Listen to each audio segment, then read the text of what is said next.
Раз, раз.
Коллеги, добрый день. Извините, по каким-то причинам задерживаем или я время перепутала? У вас микрофон выключен. У вас микрофон отключен в программе. Все, начинаем. Ваши коллеги из Кемерово.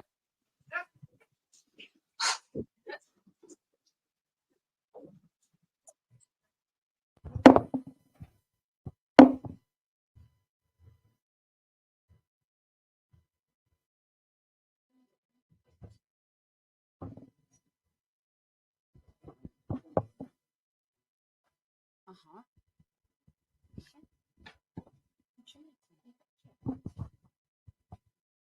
Уважаемые коллеги, мы приступаем к работе секции «Цифровая трансформация библиотек». У нас заявлено сколько докладов? 10 докладов, 2 стендовых. Значит, на сегодняшний момент один доклад, вероятно, не будет заслушан по объективным причинам. И, наверное, мы приступаем. Значит, прошу придерживаться регламента. И первое выступление. Библиотека на пути к цифровой трансформации, стратегия и тактика. Наталья Леонидовна Майнгард, заместитель директора по библиотечной работе Государственной научной библиотеки Кузбасса. Пожалуйста, Кемерово. Добрый день, уважаемые коллеги. Мне нужен доступ к экрану. Я могу запустить? Да, можете запустить.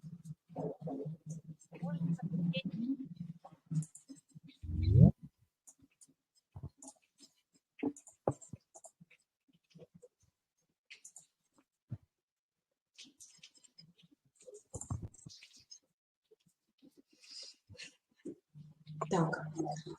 Прошу обратную связь. Видна ли презентация и листается ли она? Презентация Коллеги, была, а сейчас нет.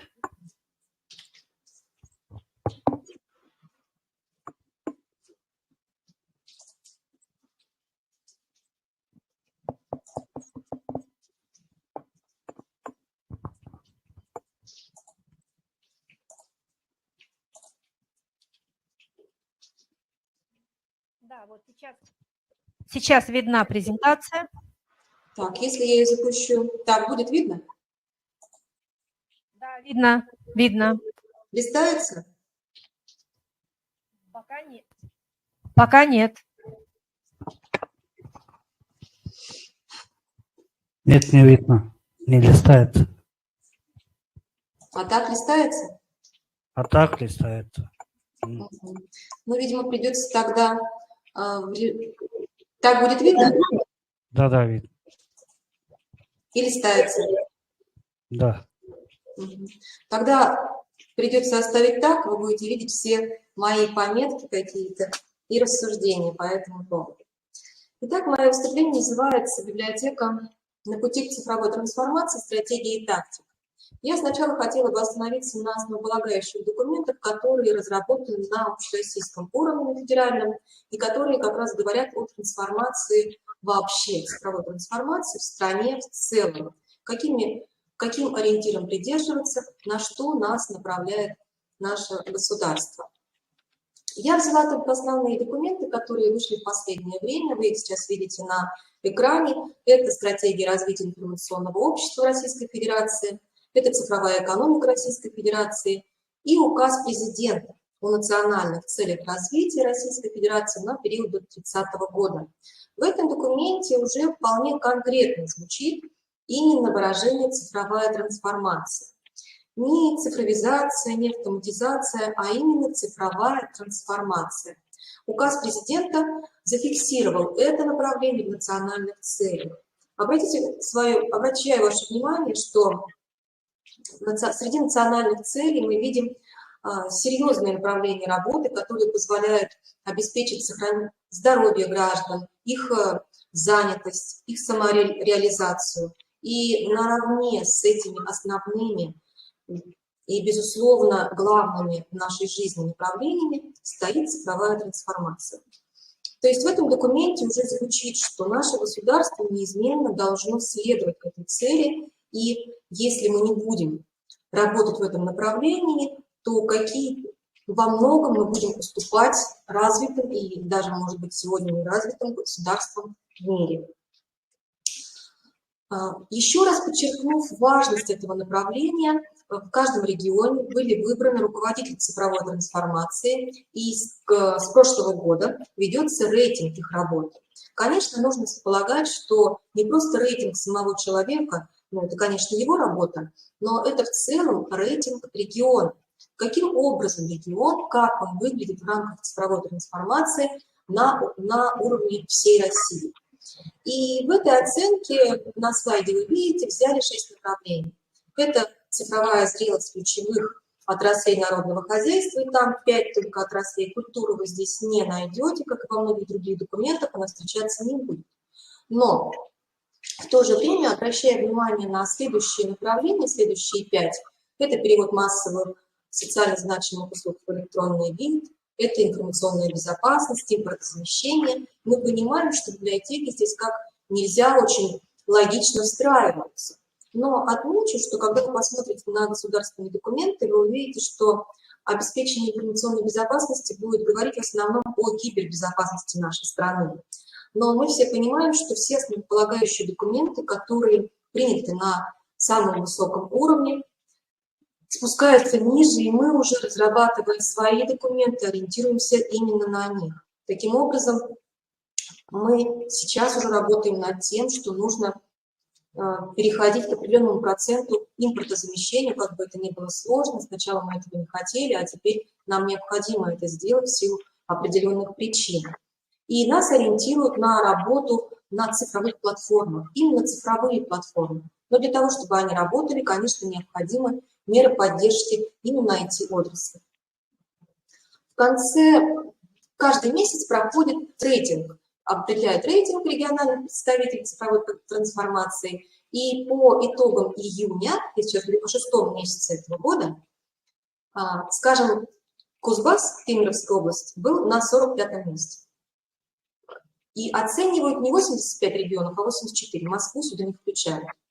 Тыва я посмотрела 80, какая-то, честно, не помню. Ну, тоже, то есть у нас очень достаточно такие невысокие показатели. Но это я видела уже в официальных документах Минцифры. Но сейчас в новостных лентах и на сайте администрации нашей области я нашла информацию, что Кузбасс за этот месяц вышел уже на 6-е место. Таким образом, вы видите, какой можно сделать скачок. В ТВ, к сожалению, я не нашла информацию, но можно сделать очень большой скачок в этом направлении. Еще, подчеркнув важность этого направления цифровой трансформации, я пока сейчас вам демонстрирую поручение президента, которое вышло почти год назад, которое вышло в 2021 году, в начале 2021 года, по итогам конференции, посвященной искусственному интеллекту. И в этом поручении президент говорит, что в каждом регионе должна быть разработана стратегия цифровой трансформации ключевых отраслей экономики, социальной сферы и государственного управления. Президент в своем поручении уточняет, что, разрабатывая стратегию, нужно ориентироваться именно на наше программное обеспечение и на наш программно-аппаратный комплекс. Конечно, если он конкурентоспособен. Но мы понимаем, что у нас сейчас идут очень серьезные разработки в этом направлении, и ориентируемся мы в своей стратегии именно на это. Была поставлена задача стратегии в каждом регионе подготовить к 1 сентября прошлого года. И в начале сентября прошлого года вице-премьер Чернышенко отчитался президенту, что такая работа проведена, и в каждом регионе есть свои документы, которые регламентируют развитие цифровой трансформации в каждом конкретном регионе. Здесь синеньким помечена ссылка. Вот по этой ссылке можно найти все стратегии цифровой трансформации регионов России и посмотреть, что планируется развивать именно конкретно в каждой территории. Отмечу, опять же, в сфере культуры. В сфере культуры выбрано только не у многих. Сферу культуры взяли как направление. Вообще, в поручении президента не было сказано конкретно, сколько нужно взять направлений. Все взяли разное количество отраслей народного хозяйства. Число их доходит до 18 у кого-то гораздо скромнее. В нашем, скажем, регионе у нас 9 отраслей народного хозяйства выбрано. Мы по этим направлениям разрабатываем. Но культура, опять же, встречается немного где, но есть в Татарстане. Татарстан оценивается в нашем государстве как достаточно прогрессивный регион, в котором есть возможности и есть желание разрабатывать и улучшать жизнь своего населения. Так вот, в их стратегии, в их пунктах по развитию культуры значится, что они планируют развивать культуру пока до 2024 года, как интеллектуальную цифровую платформу, на которой будет собрана информация о культуре, которая будет рассказывать населению о том, что происходит в сфере культуры, и они планируют развивать музейные технологии. Это один из немногих документов, в котором упоминается именно развитие культуры. В основном взяли вот такие направления, которые здесь обозначены, я уже останавливаться на них не буду. Но еще перед тем, как вышли разработанные уже стратегии развития регионов, вышел наш документ. Это стратегия развития библиотечного дела до 30 года Российской Федерации. И как ключевые моменты, как следствие цифровой трансформации в нашей стратегии обозначено, что мы к 30 году переведем все основные процессы на цифровые технологии, что у нас сформируется такая цифровая среда, которая будет обеспечивать интересы разных групп населения и будет им подходить, что в культуре, в библиотеке выровняется ситуация по активности и уровню цифровизации библиотек, и что будет сформировано такое отношение у IT-сообщества библиотеки, как к равноправному партнеру, а не как к чему-то прикладному, кто использует древние технологии. Реализация направлений цифровизации предполагает вот такие направления. Я останавливаться на них не буду, но перейду сразу к тем механизмам, которые предложены для решения. Предполагается, что к 30 году у нас будет разработан, надеюсь, гораздо раньше, ведомственный проект цифровизации деятельности библиотек. Разработаны облачные технологии. И обращаю ваше внимание, что здесь очень много есть моментов, которые говорят о том, что будет работа проводиться централизованно. Возможно, не в каждой библиотеке, а где-то на одном уровне, как в центральной библиотеке. И многие сейчас авторы, оценивая именно эту стратегию, говорят о том, что возникает ощущение, что будет одна информационная библиотека, а все трансформируют свою деятельность и пойдут работать в несколько ином направлении. Думаю, что это вопрос очень спорный, если мы сами сейчас уже о себе все-таки позаботимся. Но чтобы говорить дальше, о документах мы поговорили, ни в одном документе вы не найдете определение, что такое цифровая трансформация. Многие даже путают и цифровая трансформация, и цифровизация. Для многих это одно и то же. Поэтому сейчас я немножко, прежде чем переходить к библиотечным процессам, я остановлюсь на том, что же это такое цифровая трансформация и чем она отличается от других процессов. Итак, цифровая трансформация, во-первых, это скорее модель управления. Это не информатизация, не автоматизация, не цифровизация. Все, что я буду говорить, какие сейчас использовать термины, я обращаю ваше внимание, что я использую ту методологию, которую предлагает Российская академия народного хозяйства и государственной службы, так как в свое время я прошла именно там обучение по цифровой трансформации, и буду продвигать, так скажем, их видение на данное направление. Итак, что такое автоматизация? Автоматизация – это внедрение компьютеров, просто если говорить. Это компьютеры, которые за нас выполняют некоторую работу. Только после этого мы можем перейти к цифровизации. И именно на этих двух направлениях, автоматизация и цифровизация, можно сделать цифровую трансформацию. Можно трансформировать деятельность, используя автоматизацию, используя те цифровые решения, которые уже есть. Те цифровые решения, которые уже прошли оцифровку, так скажем. В то же время оцифровка – это не то же самое, что цифровизация. Оцифровка – это перевод аналоговой формы в цифровую форму. А цифровизация предполагает разработку уже цифровых решений, цифровых платформ и использование их в работе. Вот цифровая трансформация базируется на двух этих направлениях, и она предполагает глубокое преобразование всех бизнес-процессов в библиотеке. Когда мы говорим про бизнес-процессы, мы понимаем, что это наши основные процессы. Но нужно всегда помнить, что в библиотеке есть и сопутствующие процессы, на которые тоже нужно распространять цифровую трансформацию, иначе они нас потянут обратно и не смогут обеспечить нам эффективность работы. Здесь вы видите определения, те, которые предлагает Российская академия народного хозяйства. И не буду уже дальше зачитывать, я вижу, времени уже много. Перейдем дальше именно к библиотечным процессам. Когда мы проанализировали ту теорию, методологию Российской академии народного хозяйства и приложили ее на себя, именно на библиотеке Кузбасса, как мы работаем, но думаю, что мало мы чем отличаемся от библиотек в нашей стране, и оценили уровень своей автоматизации и цифровизации, у нас получилась вот такая вот таблица. То есть когда-то мы внедрили компьютеры, АБИС, систему контроля и управления доступом, и даже недавнее совершенно наше внедрение у нас в библиотеке, это произошло только в 2020 году, работа на основе радиочастотной метки, это тоже элементы автоматизации. Как бы высоко мы ни говорили про RFID-технологии, это всего лишь автоматизация процесса, которая помогает уже цифровизации, цифровой трансформации. Какие процессы цифровизации мы у себя видим, мы уже прошли, тоже сфиксированы на слайде. Какие-то вещи я поясню, потому что, думаю, немногие знают, что это такое. Много лет назад мы разработали такой проект «Электронная библиотека Кузбасса», на основе которого предоставляем во все наши территории копии изданий, которые находятся еще под действием авторского права, обеспечивают договорами с разными нашими территориями, где читатель, приходя в читальный зал электронной библиотеки Кузбасса, может воспользоваться электронной копией того издания, которое он заказал. То есть мы не нарушаем авторского права, но в то же время представляем любое издание нашим читателям.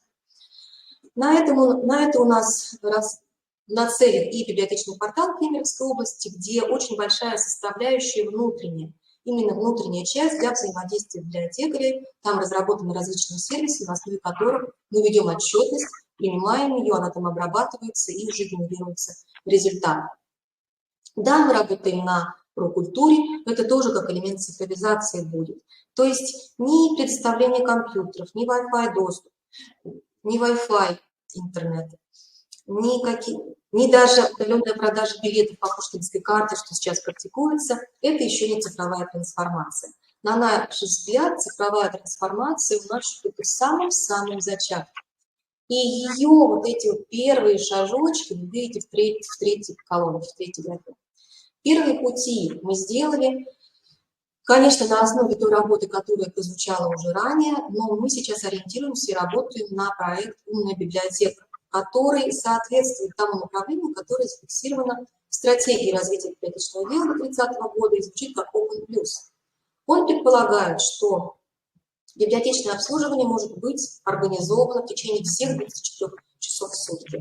То есть, если организовано самостоятельное самообслуживание пользователя, если открыты фонды, организована безопасность, то человек может прийти в библиотеку, и мы таким образом оптимизируем свой основной бизнес-процесс обслуживания читателя информационной выдачи книги.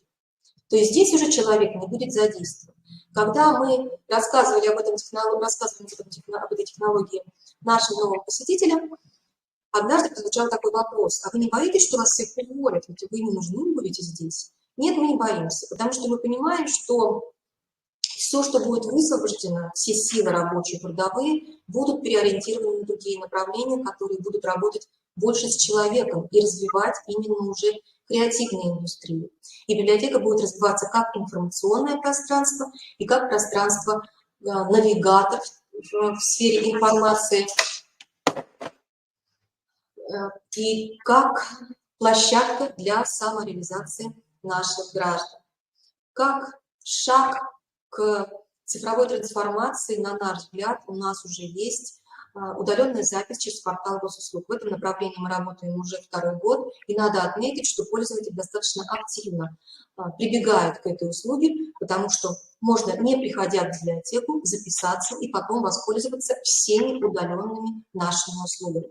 А про удаленные услуги говоря, я имею в виду не только ту информацию, которая находится на сайте, но и человек может зарегистрироваться в личном кабинете на сайте, а это неизбежно происходит, когда он проходит регистрацию через госуслуги, и получает там в том числе и доступ к лицензионным ресурсам, которые в открытом доступе пока ни один производитель, ни один поставщик не разрешает нам публиковать, кроме как в те времена, когда была пандемия. Это очень удобно. На наш взгляд, это все движение к цифровой трансформации, и мы пока потихоньку в этом направлении двигаемся. На уровне региона у нас разработана стратегическая диверсификация, страшное слово, экономики Кузбасса, в которой отведена роль библиотекам. И хотя сначала звучит как-то непонятно, что идет стратегическое преобразование туризма, но в этом именно направлении первая цель – развитие и трансформация работы библиотек Кузбасса. Когда вы будете, если вы перейдете уже непосредственно к этому документу, вы увидите, что напрямую там нигде не звучит цифровая трансформация. Я сейчас быстро пролистаю, чтобы вы увидели, что это такое. В основном там речь идет о развитии каких-то услуг. Но нужно понимать, что никакая молодежь и даже взрослое население, если библиотека не будет развиваться в русле цифровой экономики, не будет трансформировать свою деятельность, к нам не придет. И мы эти направления выполнить просто не сможем. Как бы, глядя на них, не казалось, что все это не в рамках цифровой трансформации. В действительности все это в рамках цифровой трансформации, потому что современному человеку нужны современные сервисы, нужно современное обслуживание, адаптированное зачастую только под него и для него. И на наш взгляд, цифровизация, как и цифровая трансформация, все-таки не будет для нас самоцелью. Это будет тем инструментом, который поможет нам выжить и поможет нам быть конкурентоспособным в этом мире, в современном мире цифровой экономики. Я перечислила, что, на наш взгляд, ждет от нас пользователь и в каком направлении мы должны развиваться. нужно вспомнить здесь и вот это красивое слово «экономика впечатлений». Каждый из нас, приходя или обращаясь к какой-то услуге, хочет получить и не просто услугу, но все равно удовольствие от этой услуги. Мы для этого ходим в рестораны, мы читаем для этого книги. И библиотека тоже должна ориентироваться уже именно на предоставление вот таких услуг, проактивных, которые нужны, о которых мы сегодня подумаем, и читатель завтра захочет это получить. И он будет очень рад и доволен этому факту, что наши интересы сошлись с его. Не буду говорить, что у нас уже сейчас есть какой-то рецепт цифровой трансформации, что мы должны сделать. Но, на наш взгляд, мы сделали такие выводы уже, что меняться нужно. Измениться можно в разные стороны. Если измениться и не использовать цифровизацию, цифру, то это будет не цифровая трансформация, а просто трансформация нашей деятельности. Что изменения могут касаться в том числе и труда. Да, это неизбежно, где-то будет перестановка кадров, возможно, это будет сокращение, но это все равно обновление и возможность библиотеки выживать и быть востребованной в этом обществе, чтобы не остаться архивом или, как сказал один из авторов статьи, который недавно познакомился, амбаром для книг, пусть даже электронных, что было бы очень обидно. Конечно, мы можем смотреть пока скептически и слышать слова «цифровая трансформация», улыбаться, где цифровая трансформация, тем более те библиотеки, которые работают в отдаленных территориях, куда даже на самолете не всегда можем, на вертолете не всегда можем долететь, и такое у нас тоже случается. Но нужно, как последний пример, привожу последний вот этот слайд по технологическим революциям. От первой до второй революции прошло почти 100 лет, от второй до третьей – 40. И этот промежуток сохраняется. Если вспомнить историю протестующих текстильщиков, которые ломали машины и говорили, что им они не нужны, ничего у них не вышло. Все равно технологии будут развиваться, и мир никогда не будет стоять на месте.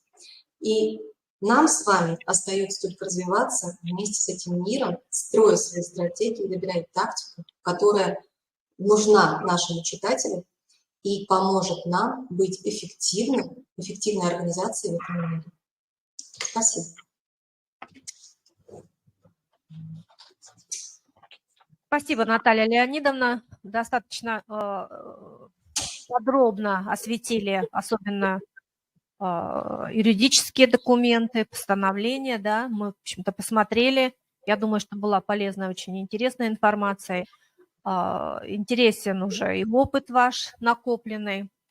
Коллеги, будут вопросы?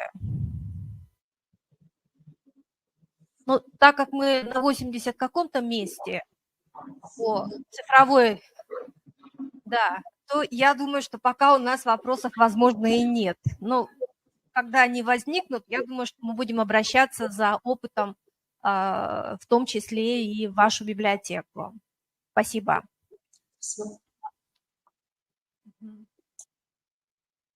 Коллеги, следующее наше выступление – это цифровое краеведение. Любовь Геннадьевна Тараненко, декан факультета информационных, библиотечных и музейных технологий Кемеровского государственного института культуры, доктор педагогических наук, город Кемерово. Коллеги, я прошу придерживаться регламента выступлений. Хорошо? Пожалуйста, презентацию будете запускать? Да, хотелось бы. Угу. Сейчас попробуем. Давайте. Ну вот не знаю, насколько у меня получилось, потому что... Подскажите, мне открылась презентация? Да, она открылась. Теперь нужно сделать ее на весь экран. Да, пробуем. Угу. И вы мне расскажете. Нет, просто вы у нас... Вы презентацию экрана не сделали. Вон экран есть, нажмите там. Угу. Сейчас посмотрим, подождите минутку. Дело в том, что коллега из предыдущего доклада не вышла из презентации, поэтому я не могу. Наталья Леонидовна, пожалуйста, выйдите. Да, Я у вас право экрана. Мгм. И я не могу. Дайте мне силы или права. Все, я пришла. Спасибо. Так, теперь я пробую еще раз и открываю свою презентацию. Теперь вы мне расскажете, открылась ли она или нет. Все открылось, все мы видим. Мгм. Пожалуйста. Так, открылась.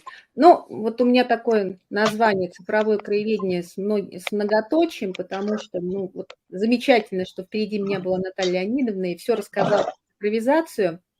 В целом цифровое краеведение, вот оно настолько многогранное, что я оставила многоточие. И на некоторых аспектах, с вашего разрешения, я остановлюсь. Ну, ориентиры нам уже давали не сегодня по вообще в целом подготовке кадров для библиотечной сферы. Мы их видим уже давно, то есть уже на протяжении почти 10 лет.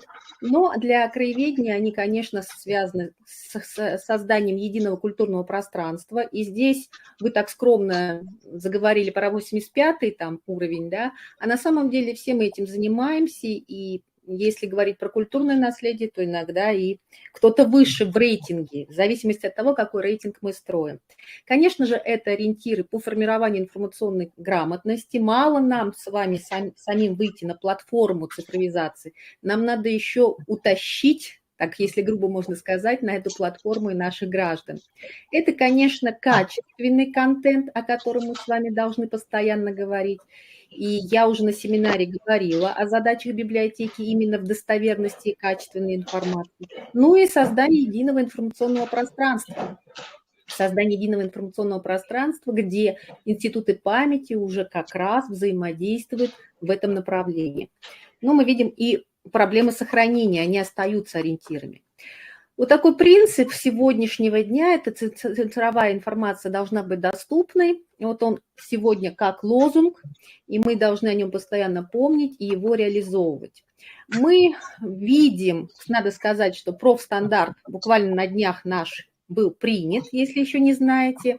И вот уже в нем были заложены в новой обновленной версии многие цифровые трудовые функции, которые мы относим к цифровизации, да? В данном случае к цифровизации, как нам правильно объяснила моя предшественница. Мы здесь видим, что уже заложены ориентиры, ну, я в первую очередь как преподаватель говорю, как ориентиры для будущих студентов, ориентиры вас при подготовке и повышении квалификации. Вот эти процессы становятся уже определяющими. Мы видим, как меняется трансформация в названии нас. В названии нас как профессионального сообщества. То есть посмотрите, какие поиски идут, как нас назвать. И надо сказать, что мы здесь в полной мере в отдельные аспекты включаемся. IT-проповедник, как вам, например, или редактор агрегаторов контента.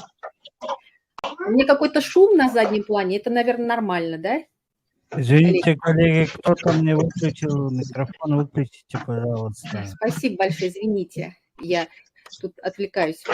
Какие мы видим тенденции в библиотечной деятельности? Вот от общих, да, которые нам рассказала моя коллега, идем к нашим. Что мы уже сегодня наблюдаем? Конечно, расширение ассортимента информационных ресурсов. Конечно, в целом перестройка и трансформация отдельных технологических процессов. Мы их наблюдаем уже более 20 лет.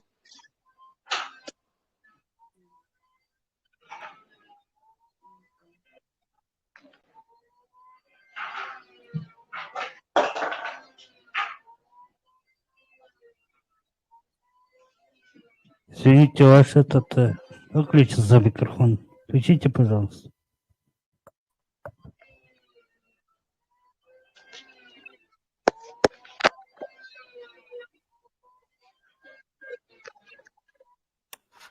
Ох, как сложно. Сейчас минутку, меня отключили. Все, получилось? Получилось. Не знаю, на каком этапе я замолчала. А презентацию видно? Да, видно презентацию. Видно? Спасибо. Я уже теперь не буду уходить, наверное, чтобы, не дай бог, ничего не ушло. Вот знаете, анализируя за последнее время литературу, вот хотела поделиться с вами тенденциями трансформации. Посмотрите, вот здесь все логично переходит, даже на терминологическом уровне, от компьютерных технологий к информационным, от информационных к ИКТ, от ИКТ к мультимедийным, и мы уже приходим с вами от цифровых технологий к искусственному интеллекту. То есть трансформации происходит повсеместно. И мы это наблюдаем даже на уровне терминной системы. Что здесь еще? Мы видим, что тенденция меняется и в подходе к сервисному обслуживанию библиотек. Смотрите, от доступа к сервисам интернета, удаленного доступа, виртуального справочно-библиографического обслуживания до уже мобильных приложений. У многих библиотек это сегодня технология активно развивается. И мы видим, какие меняются средства продвижения продуктов посредством медиа-среды, медиа-контента, социальных медиа. То есть это все становится определяющим. То есть и направление даже подготовки у нас появляется. Вот в этом году мы реализовываем направление по медиакоммуникациям. То есть с этого года начинаем это делать. Тенденции развития в обслуживании, какие мы видим? Главный принцип. Виртуальный пользователь должен быть обслужен не хуже пользователя реального. И наоборот. Вот о чем мы уже спокойно с вами говорим. Возникает определенный рост требований к экспертизе информационных потоков. Это наши с вами знания. И здесь, конечно, возрастает требование к библиотечным специалистам. Оно трансформируется быстрее даже, чем бы мы с вами хотели. То есть это все становится определяющим. Ну, конечно, для меня важнее больше, наблюдаю я за краеведением, и поэтому здесь немножко остановлюсь более подробно, с вашего позволения. Это ряд направлений, которые мы с вами пройдем. Я понимаю, что время уже у меня тоже выходит. Так, оцифровка краеведческого фонда. Но это, конечно же, в целом процесс, который идет повсеместно во всех библиотеках. И мы должны с вами помнить о преимуществах и проблемах оцифровки. Преимущества мы видим: сохранность, создание целой системы краеведческих продуктов, взаимодействие, интеграция. А проблемы – это необходимость хранения возрастающего массива. Насколько нам хватит еще ресурсов? Мы уже эту проблему сегодня задевали с вами. Следующее. Ну вот создание комплексных ресурсов. Можно отдельно, потом я прорекламирую этот сайт, вам посмотреть те ресурсы, посмотреть сайты ваших библиотек, комплексных ресурсов, сочетающих множество разных аспектов, здесь большое количество. Я хотела бы еще раз, не устаю об этой проблеме постоянно говорить, что нам нужно все-таки ориентироваться на удалённого пользователя. Парадокс. Видите, наверное, надеюсь, на экране. Пользователи играют важную роль в политике создания библиотечных ресурсов, но их мнение не учитывается. Мы видим здесь преимущества, конечно, все сервисные наши возможности, но мы помним, что у нашего пользователя все более поколениями идет, все меньше и меньше у него недостаточно высокая информационная культура пользователя. Усложняется запрос, они становятся сложными. Все, что пользователь сам может найти, он найдет. И только со сложными запросами он обратится к вам за консультацией. Вот это еще специфика. И его уверенность, что он все найдет сам. Это тоже тенденция сегодняшнего дня. Появляются новые направления в сетевой среде, которые вчера не развивались. Ну, вот пример вам развития направления научного, инновационный потенциал, к примеру. Это сегодня становится таким трендом, появление новых, туристический, археологический, отдельные аспекты появляются. Конечно, главной тенденцией является интеграция институтов памяти. И здесь мы тоже можем говорить о неоспоримых преимуществах. Экономия средств, повышение качества ресурса, увеличение числа, создание положительного имиджа. Но мы знаем с вами, как трудно договориться. И эти проблемы только возрастают в каких-то аспектах. То есть различные принципы, подходы, ведомственная разобщенность. Годами надо договариваться. Вот знаю, мои коллеги из нашей библиотеки, они за архивом, но не сразу договорились, зато сейчас настолько шикарные ресурсы создают, уже вот одной командой. И этот процесс продолжается. Конечно, я вот слушала коллегу по возрастающим требованиям к специалистам, и не только краеведам, а вообще, как научить-то будущих специалистов библиотечно-информационной сферы для трансформации IT, краеведения, все в совокупности, все это становится очень важным. Мы, конечно, очень много делаем в этом направлении по научно-методическому обеспечению в этом аспекте. И вот вашему примеру продукты. Сейчас готовим справочник для практиков, то есть он уже в редакции в Москве. И разработали в рамках проекта «Творческие люди» методические рекомендации, которые вы можете спокойно использовать для своей деятельности на сайте. Вот здесь вот есть внизу ссылка, вы можете этим воспользоваться, где рассмотрели принципы, процессы, связанные с цифровым краеведением. Здесь и создание VR-продуктов, и технологии создания краеведческих квизов, интерактивных плакатов. Кому интересно, можете на нашем сайте это спокойно заимствовать. Ссылка на сайт есть, вот его все данные. Там же вы можете найти и сборники прошлых лет, но заканчиваю, потому что времени уже совсем немножко осталось. Надо сказать, что мы продолжаем сейчас набор на платную форму в магистратуру по библиотечной информационной деятельности и медиакоммуникациям. Поэтому, если у кого-то есть желание продолжить или повысить свою квалификацию, то милости просим, в том числе и в наш вуз.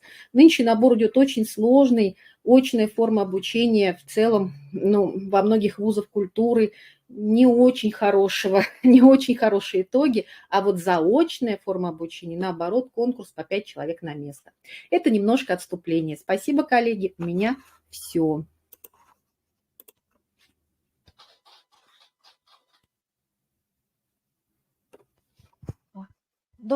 Спасибо большое. Много интересных вопросов. Во-первых, конечно, что профстандарт принят наконец-то, да, я думаю, что коллеги с этим тоже познакомятся. То, что касается магистратуры, тоже достаточно интересная вещь, потому что магистратуры у нас нет, я думаю, что многие наши воспользуются. Проблемы с набором, наверное, это везде. Да. Наверное, это связано все-таки с падением престижа профессии, хотя мы на сегодняшний момент испытываем очень сильный кадровый голод. Да, Это общая тенденция при той же цифровизации. Да. Вот. Коллеги, какие-то вопросы будут? Что заинтересовало? Может быть, какие-то... Я только одно отступление можно еще забыла сказать. Коллеги, на семинаре я говорила о монографии и о презентации. Я отправила на сайт Национальной библиотеки. Так что, кому интересно, можно воспользоваться. Любовь Геннадьевна, все получили, все прекрасно. Библиотека получила, и кто нужно, уже взял. Спасибо вам за доклад. Действительно, про бакалавриат мы сегодня говорили, и про магистратуру спасибо, что дополнили. Ждем всех учиться. Нам с вами учиться и учиться бесконечно. Профессия наша предусматривает всю жизнь учения, иначе потеря квалификации.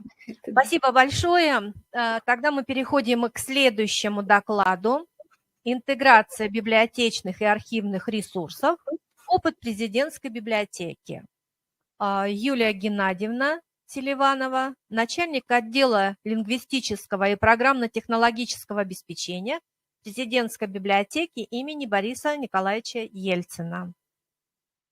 Да, видеодоклад. Пожалуйста, запустить.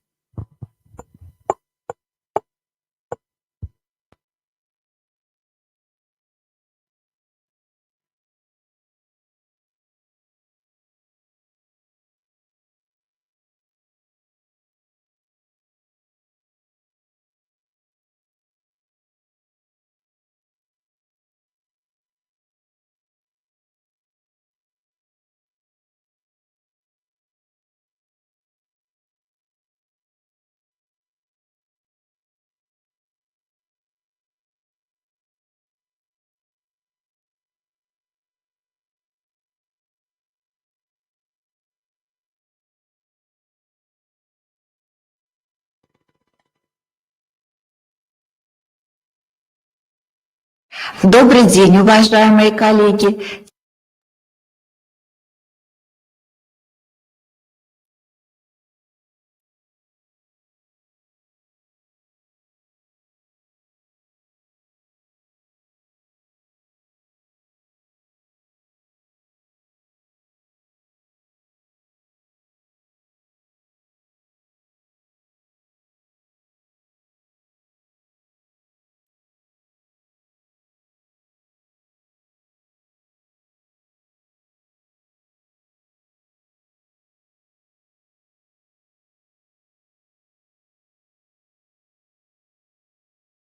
Тема моего доклада – интеграция библиотечных и архивных ресурсов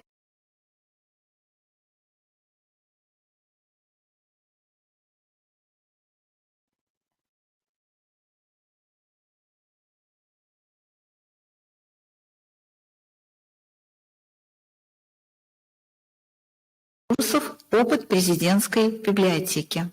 В стратегии развития библиотечного дела до 2030 года поставлена задача объединения библиотечных, архивных и музейных информационных ресурсов в единое национальное цифровое культурное пространство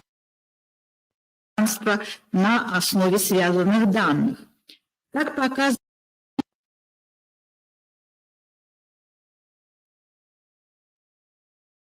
Добрый день, уважаемые коллеги! Тема моего доклада – интеграция библиотечных и архивных ресурсов «Опыт президентской библиотеки». В стратегии развития библиотечного дела до 2030 года поставлена задача объединения библиотечных, архивных и музейных информационных ресурсов в единое национальное цифровое культурное пространство на основе связанных данных.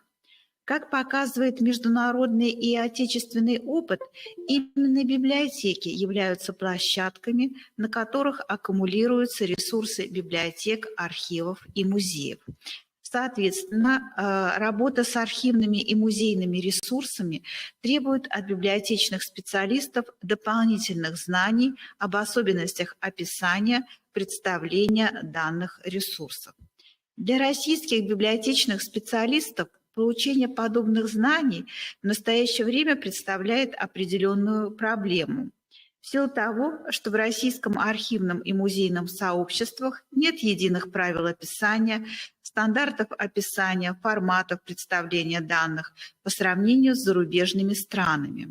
В зарубежном архивном и музейном деле разработаны системы, включающие стандарты, правила, форматы представления данных.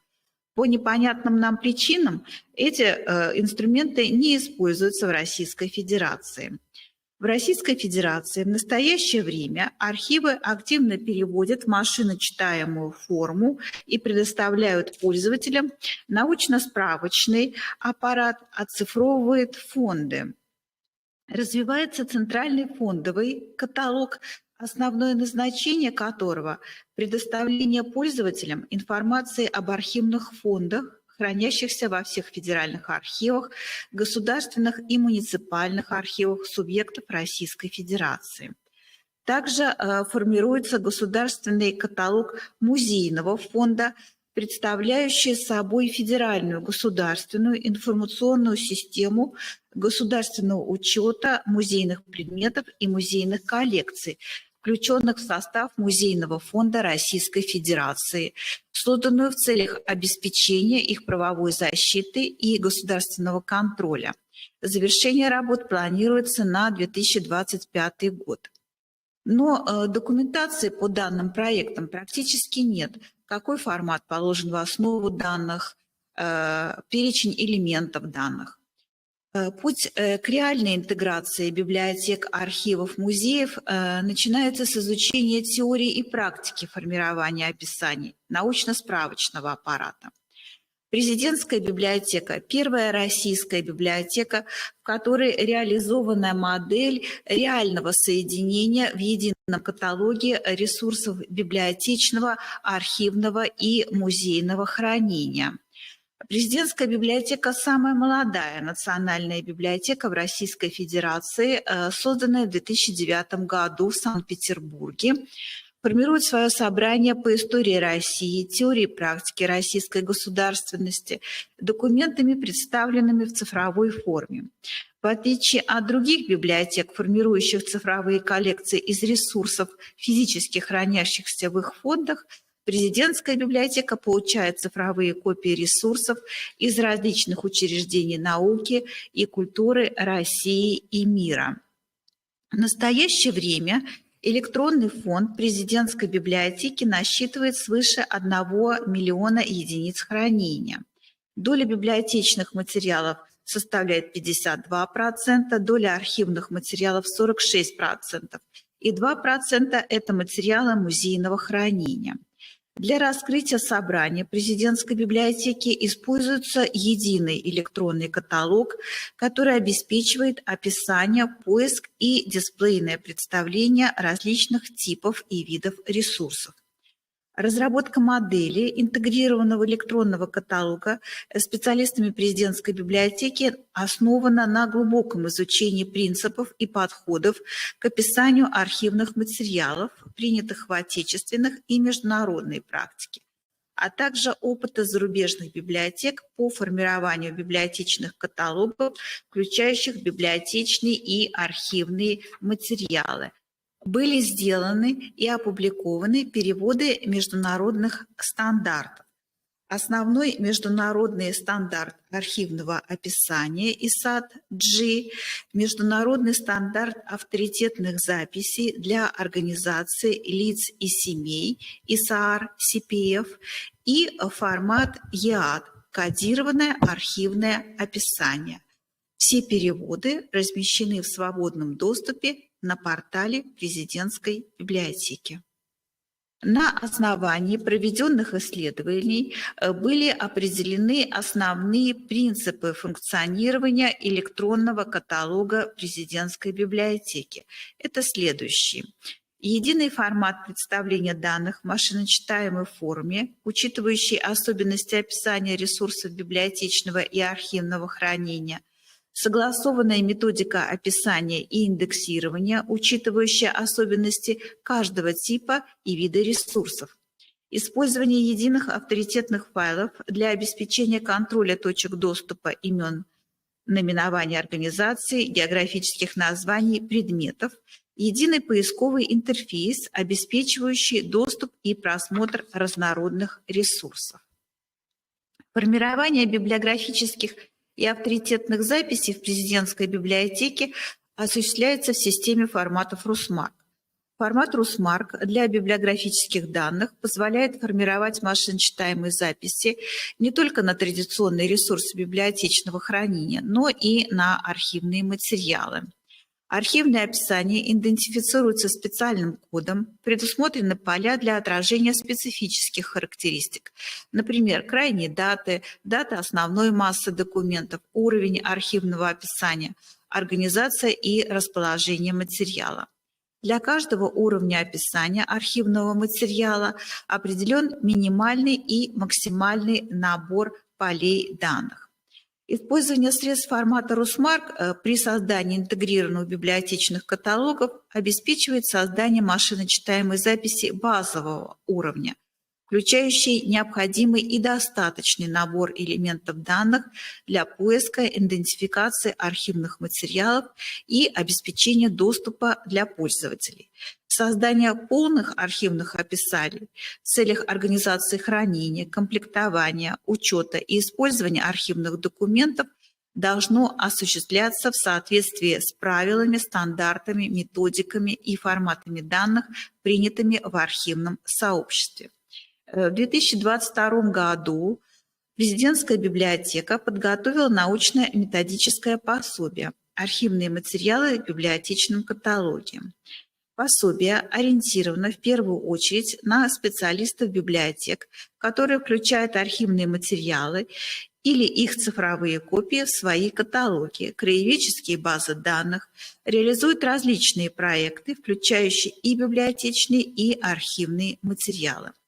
В пособии представлены основные сведения о структуре архивного описания, об обязательных и факультативных элементах данных на разных уровнях описания – фонд, опись, дело, документ.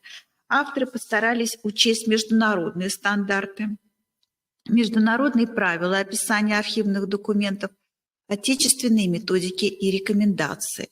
Основное внимание уделено представлению в формате RUSMARC основных элементов архивного описания. Подробно рассмотрены 14 полных примеров описания цифровых копий архивных материалов на уровне дела или документа, представленных в электронном каталоге президентской библиотеки. Пособие представлено в открытом доступе также на портале президентской библиотеки. Президентская библиотека реализует программу дополнительного профессионального образования, формирование интегрированных библиотечных каталогов, в которой рассматриваются международные стандарты в области культурного наследия, формирование архивных описаний в библиотечном каталоге. Программа рассчитана на 32 часа. По окончании программы выдается сертификат государственного образца. Основная задача включения архивных описаний в интегрированный библиотечный каталог – это обеспечение поиска и идентификации архивных материалов. В электронном каталоге президентской библиотеки поиск по заданному поисковому термину производится по всему массиву записи, а результат поиска распределяется по двум вкладкам – библиотечные и архивные материалы с указанием количества найденных документов. Обратите внимание, что в поисковую строку введен запрос по ТВ. И мы видим, сколько мы можем найти в каталоге президентской библиотеки библиотечных и архивных материалов. И вот на следующем слайде мы видим, что если по библиотечным материалам поиск у нас составил 56 документов, то по архивным материалам всего в нашем каталоге 2 документа.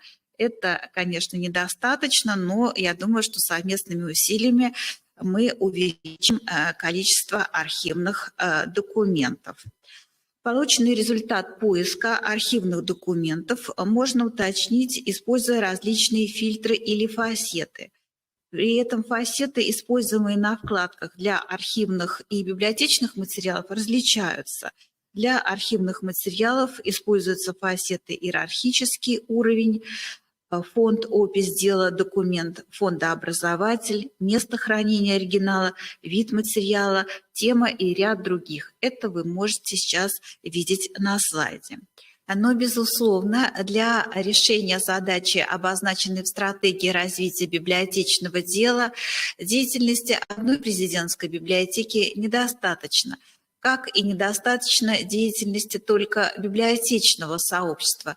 Необходимо встречное движение со стороны архивного сообщества Российской Федерации. Большое спасибо за внимание.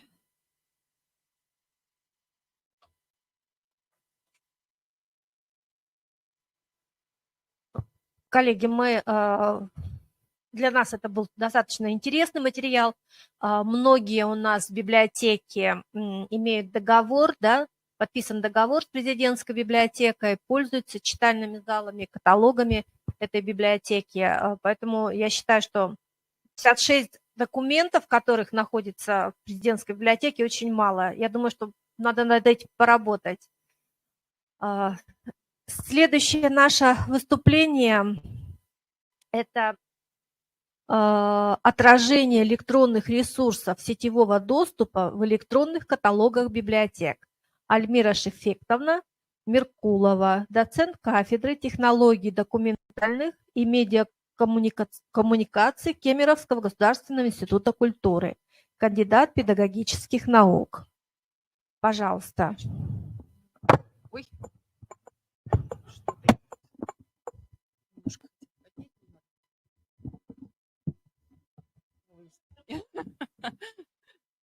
Уважаемые коллеги, я рада вас еще раз приветствовать, тех, кто был на семинаре, и всех, кто присоединился. Мой доклад уже озвучила тему. И мы сегодня уже на семинаре, я его немножечко прорекламировала, да, говорила о том, что мы сегодня поговорим именно об отражении документов, ресурсов, информационных ресурсов, цифровых ресурсов в электронных каталогах. Одним из приоритетных направлений деятельности библиотеки является формирование цифровых ресурсов, электронных ресурсов и предоставление доступа к ним. И сегодня мои коллеги очень много об этом уже говорили. Сегодня библиотеки все активнее создают разнообразные цифровые ресурсы, предоставляют доступ к сторонним лицензированным ресурсам. И прежде чем рассмотреть проблемы отражения ресурсов в электронных каталогах, стоит, конечно же, обратить внимание в целом на сами электронные каталоги библиотек. Их количество с каждым годом увеличивается, как растет и количество библиографических записей, представленных в них. Ну, например, да, количество электронных каталогов в стране в целом, если взять в России с 2017 по 2020 год, плавно нарастает, да, вот вы видите, идет плавный рост постепенный. Это говорит о том, что библиотеки постепенно, потихоньку автоматизируются, создают свои электронные каталоги, то есть внедряют автоматизированные библиотечные информационные системы. И лишь вот статистика 2021 года показывает, что количество этих каталогов немножечко снизилось, их примерно на 67 стало меньше, но если посмотреть причину, да, почему это происходит, здесь мы можем только предполагать. Ну, первое предположение. Во-первых, в стране уменьшилось количество библиотек.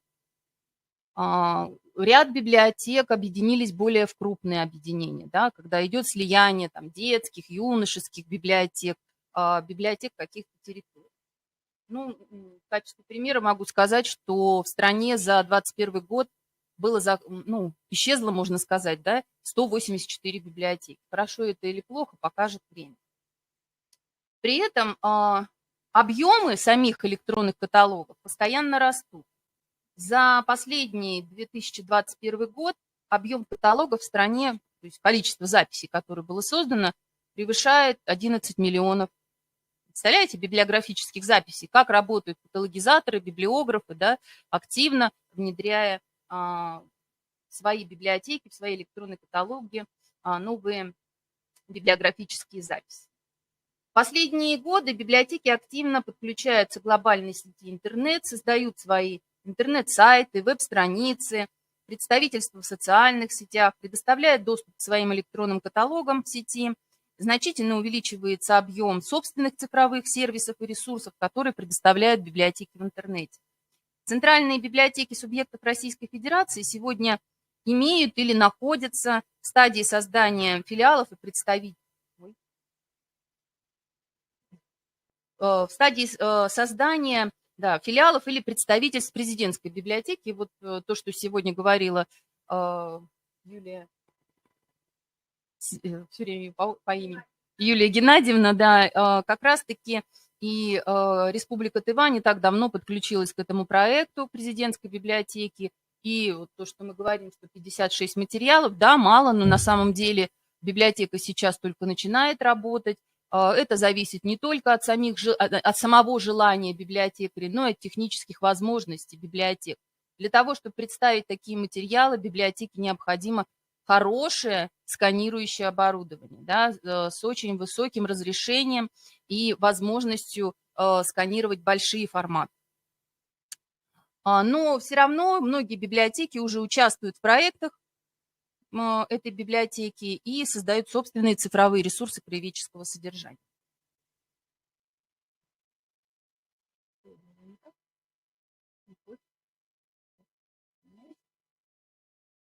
Если говорить о цифровизации библиотек сегодня, да, то она происходит неравномерно на территории страны. Это мы можем с вами видеть по результатам статистики, которая была проведена в 2021 году. Да, наверное, все, кто заполнял формы 6НК, обратили внимание, да, что раздел цифровизации был введен, и он достаточно расширен. И вот как раз-таки он показывает, что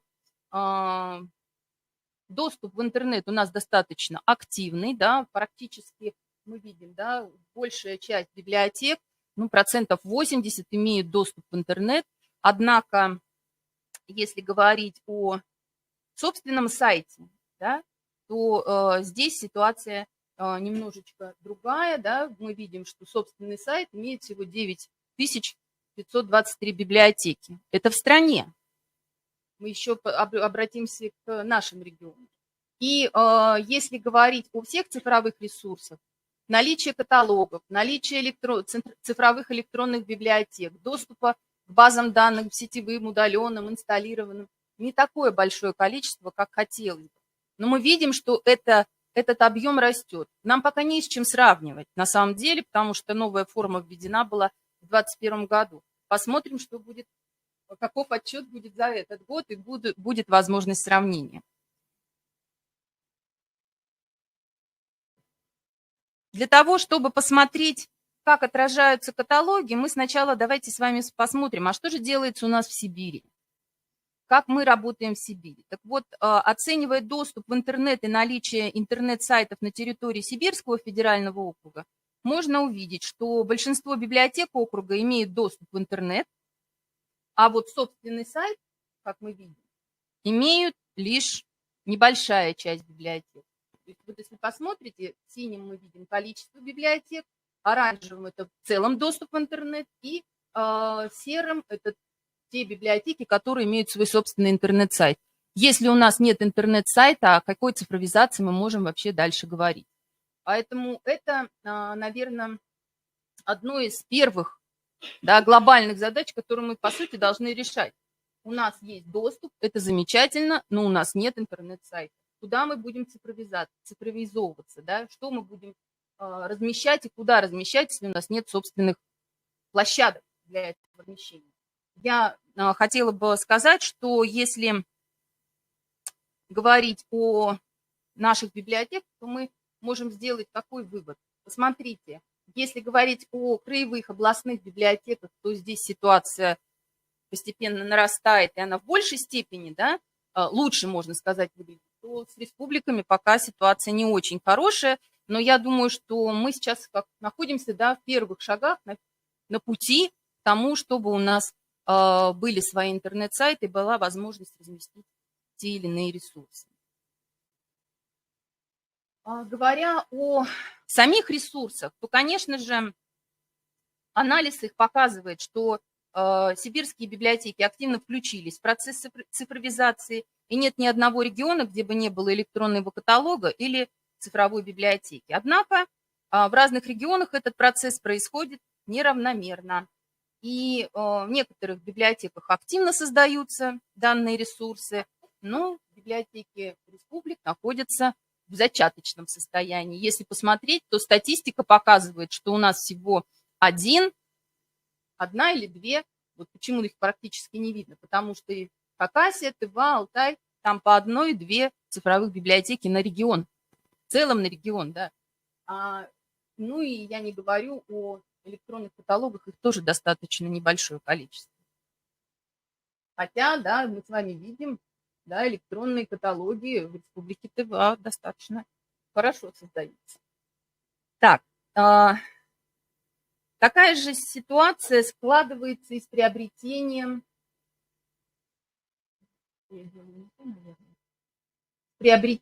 и созданием баз данных.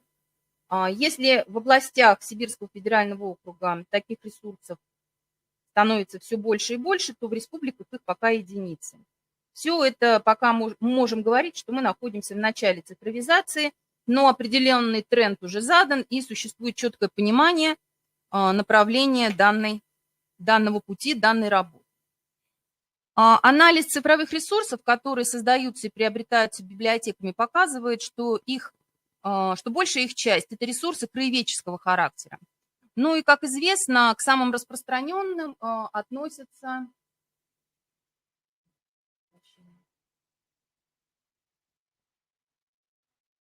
ресурсы, о которых мы сегодня уже говорили на семинаре. Формирование краеведческого контента в библиотеке не ограничивается лишь процессом его создания. Дальнейшая работа с краеведческими продуктами базируется как на их представлении на сайтах и в локальной сети библиотеки, так и отражение информации о них в справочно-поисковом аппарате библиотеки. Сегодня создание краеведческих и других электронных ресурсов для библиотек является одним из важнейших направлений. В то же время любой электронный ресурс со временем устаревает, либо становится невостребованным пользователями, и библиотеки этот ресурс либо удаляют с сайта, либо хранят в своем архиве. И хочется задать вопрос. Если пользователю этот ресурс станет необходимым, как он его найдет? Вопрос очень серьезный. Поэтому актуальным, на наш взгляд, является не только учет электронных ресурсов Для этого мы прекрасно с вами знаем, был разработан порядок учета документов, входящих в библиотечные фонды, где электронные ресурсы также должны учитываться, да, которые поступают в библиотеку, либо создаются в библиотеке. Но вот представление этих ресурсов в электронных каталогах, об этом пока никто не говорит. Но мы сегодня уже на семинаре говорили об этом, да, что это необходимо делать, нужно показывать свое собственное лицо. И именно это позволит пользователю иметь доступ к любому электронному ресурсу в любой момент времени, 24 часа в сутки, да, то есть практически постоянно. Многие библиотеки сегодня разрабатывают методические рекомендации по созданию библиографических записей электронных ресурсов сетевого доступа для собственных электронных каталогов. Однако это чаще всего рекомендации по описанию лицензионных ресурсов или инсталлированных копий электронных документов. Примеры описания собственных электронных ресурсов сетевого доступа для электронных каталогов встречаются крайне редко. Как известно, обработка краеведческой информации совпадает с основными процессами аналитико-синтетической переработки информации, включают, как вы знаете, составление описания, аннотирование, реферирование, предметизацию, систематизацию. Однако специфика именно краеведческого контента находит отражение в особенностях аналитико-синтетической переработки, и методические особенности реализации этих отдельных процессов, таких, например, как составление библиографического описания, достаточно мало изучены. Мы сегодня говорили о стандарте на библиографическое описание, который внес очень много изменений. Но эти изменения повлекли за собой и изменения в описании, в том числе и краеведческих ресурсов. Если я не буду останавливаться, мы сегодня об этом говорили на семинаре про библиографическое описание разных ресурсов, что оно различается, я хотела бы сделать небольшой вывод, да, что при составлении библиографических записей на электронные краеведческие ресурсы стоит все-таки обращать внимание на такие элементы ресурса, как заголовок, вид ресурса, для того, чтобы формировать заглавие, сведения, относящиеся к заглавию, панель навигации для составления аналитических библиографических записей, нижний колонн титул для определения сведений об ответственности и месте публикации, имя издателя, там, имя издателя, распространителя и так далее. Важное место в библиографической записи электронного ресурса отводится области примечаний. Мы сегодня ее очень хорошо разбирали, так как именно здесь приводятся сведения об электронном адресе ресурса, его доступности, дате обращения к нему. Дополнительными в библиографической записи могут быть сведения об объеме, виде содержания, средстве доступа. И об этом мы тоже сегодня говорим. Особенно это касается ресурсов, которые имеют различное содержание. Кроме текста могут иметь рисунки, могут иметь звук. И чем дальше мы будем цифровизоваться, тем у нас больше будет таких ресурсов, и нужно уметь их описывать. В целом же хочется отметить,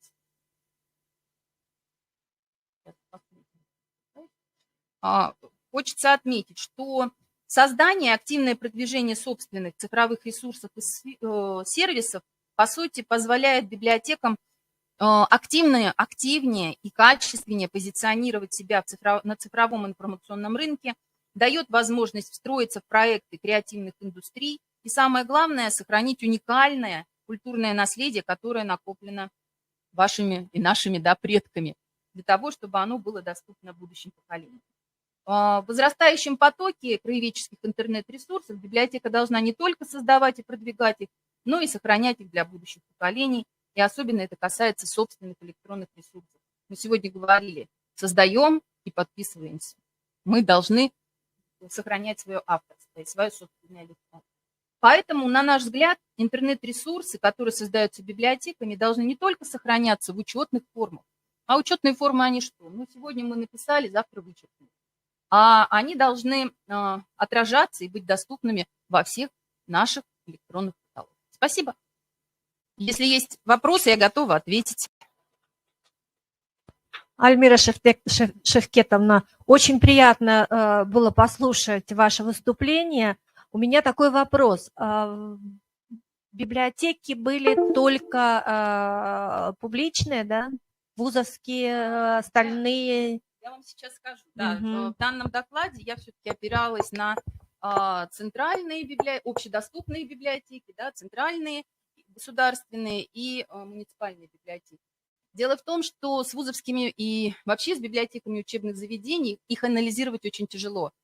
Но ситуация там примерно та же самая. Ситуация с точки зрения именно отражения ресурсов, она практически везде одинакова, потому что библиотеки не задумываются об этом. Мы создаем контент, мы его везде рассказываем, какие мы молодцы, но в собственных электронных каталогах мы его не отражаем. И просто считаем, что есть же у нас на сайте, ну и хорошо. А то, что это когда-то может уйти с сайта. Сайт, мы сегодня говорили, да, сайт поменялся, сайт видоизменился, ресурс пропал. Да, поэтому, конечно же, его нужно отражать, чтобы было видно, что это вы работаете, и что пользователь может в любой момент времени его найти. Ну, ситуация на самом деле везде. Я знаю только 3 библиотеки, которые отражают свои ресурсы, и то только те, которые в локальном варианте. Сетевые ресурсы не отражают практически никто. Не задаемся вопросом. Ну, я думаю, что такую аналитику, наверное, по вузовским тоже интересно сделать. Ну, библиотекам. я думаю, что если будет доступ к отчетам. Да, к отчетам туда, Мгм. наверное, да, можно Да. сделать. Потому Я что- думаю, там будет интереснее. Да, картина. потому что там немножечко... Там другая картина, и там другой Мгм. подход должен быть. Да, согласна. Спасибо за идею. Коллеги, есть еще вопросы?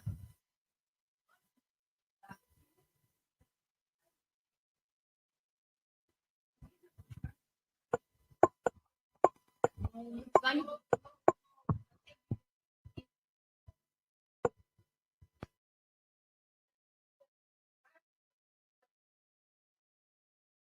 Нет, конечно, нет.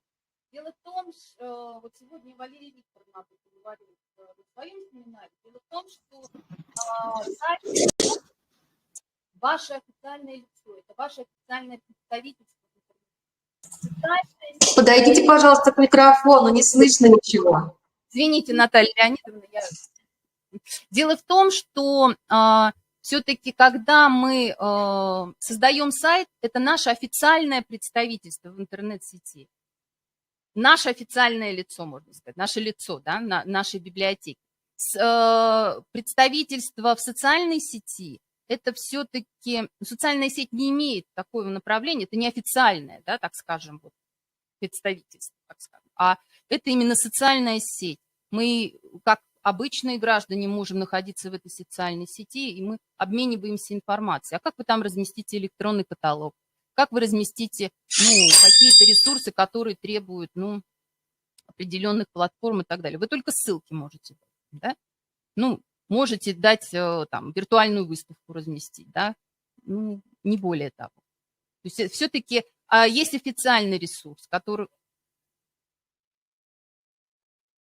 Можете, да, почему? Это же совершенно другая. Всяко бывает.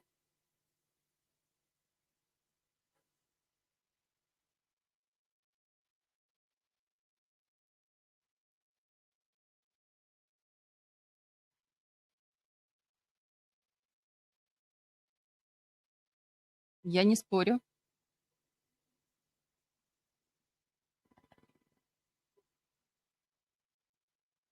Тоже не спорю. Но в этом случае давайте тогда задумываемся. Количество библиотек, которые мы отражаем в тех же формах 6НК. У вас их получается больше, чем количество сайтов. Значит, если вы считаете, что это у вас библиотеки филиалы, зачем вы тогда отражаете? Тогда будет у вас ЦБС. Одна. Да? Нет? ЦБС, в который входят филиалы. По какому законодательству? У нас огромное множество сельских библиотек, которые создают собственные сайты. И никто им не запрещает этого делать. Вы можете сами для себя создать сайт, кто же запрещает. Наталья Леонидовна, я ошибаюсь?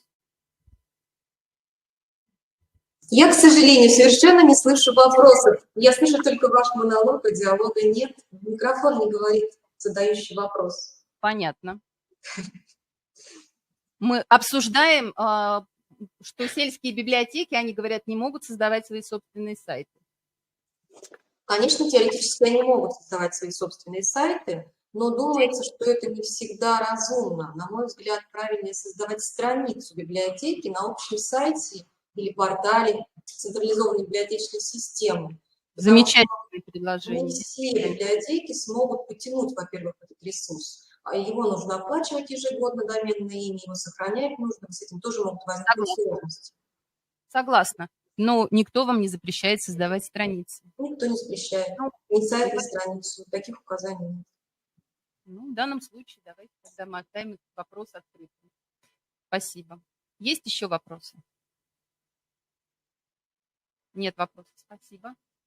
Спасибо большое. Теперь у нас и следующее выступление. Это не я, это да, Анита Пайроловна у нас, Сая, заведующая отделом комплектования фондов и обработки документов Национальной библиотеки имени Александра Сергеевича Пушкина Республики Тыва. Ретроконверсия алфавитного каталога Национальной библиотеки имени Александра Сергеевича Пушкина Республики Тыва. Пожалуйста. Добрый день, уважаемые коллеги.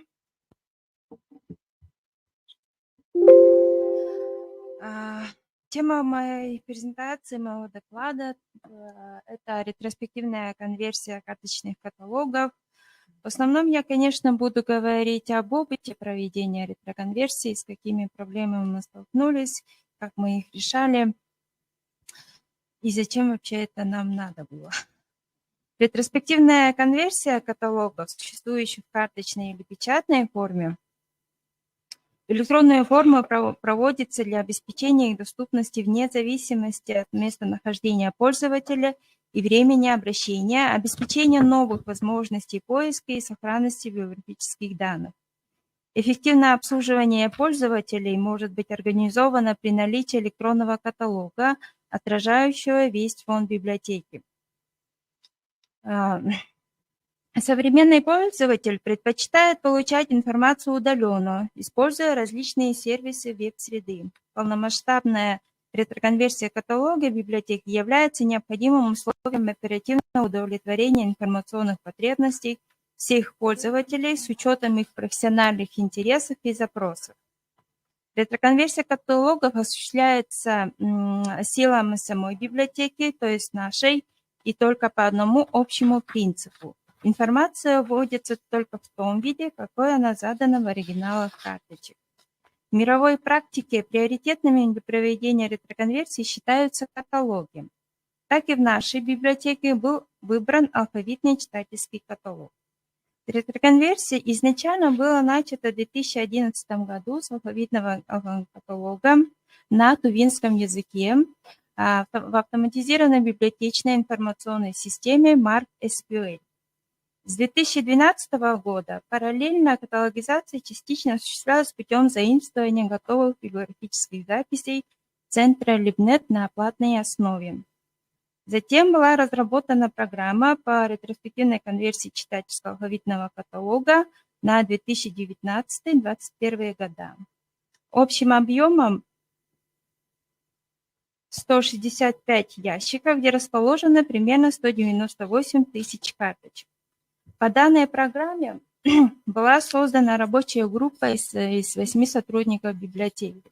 Но по ходу работы в это направление включились все сотрудники нашей библиотеки.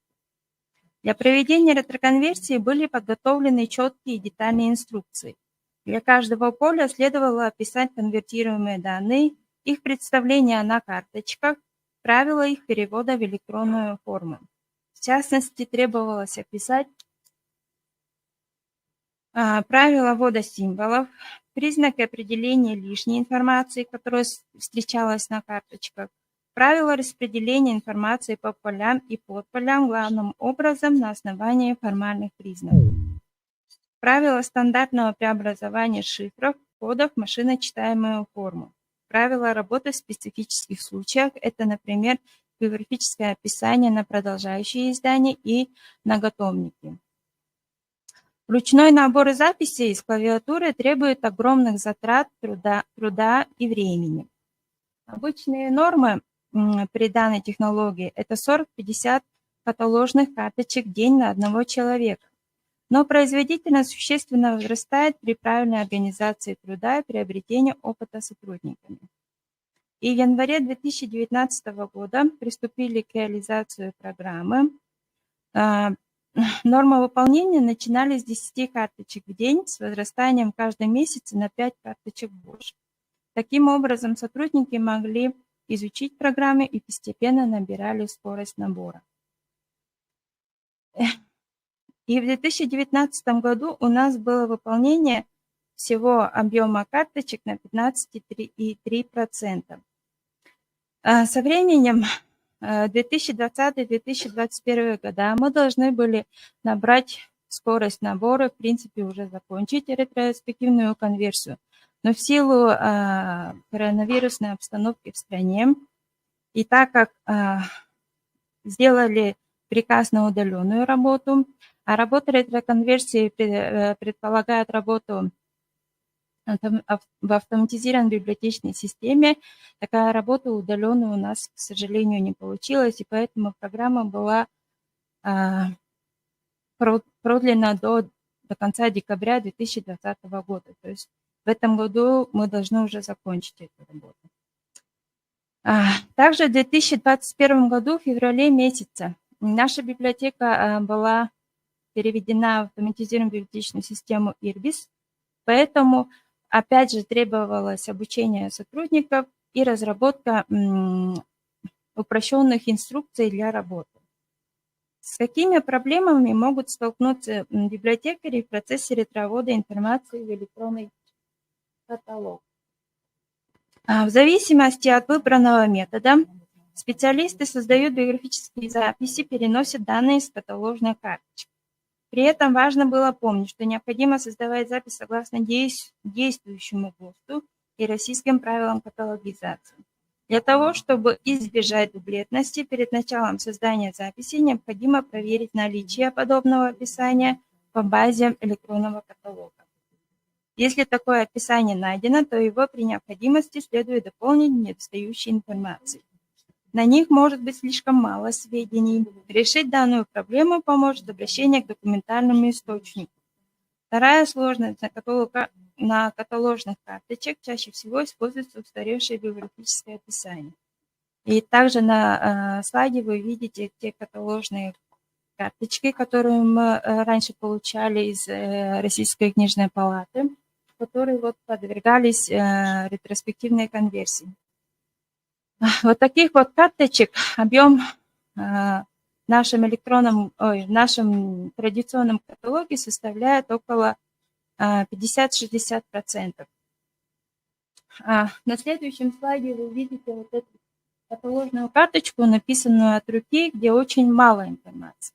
Вот в таком случае в ходе редактирования мы будем обращаться, конечно, к первоисточнику, где она находится.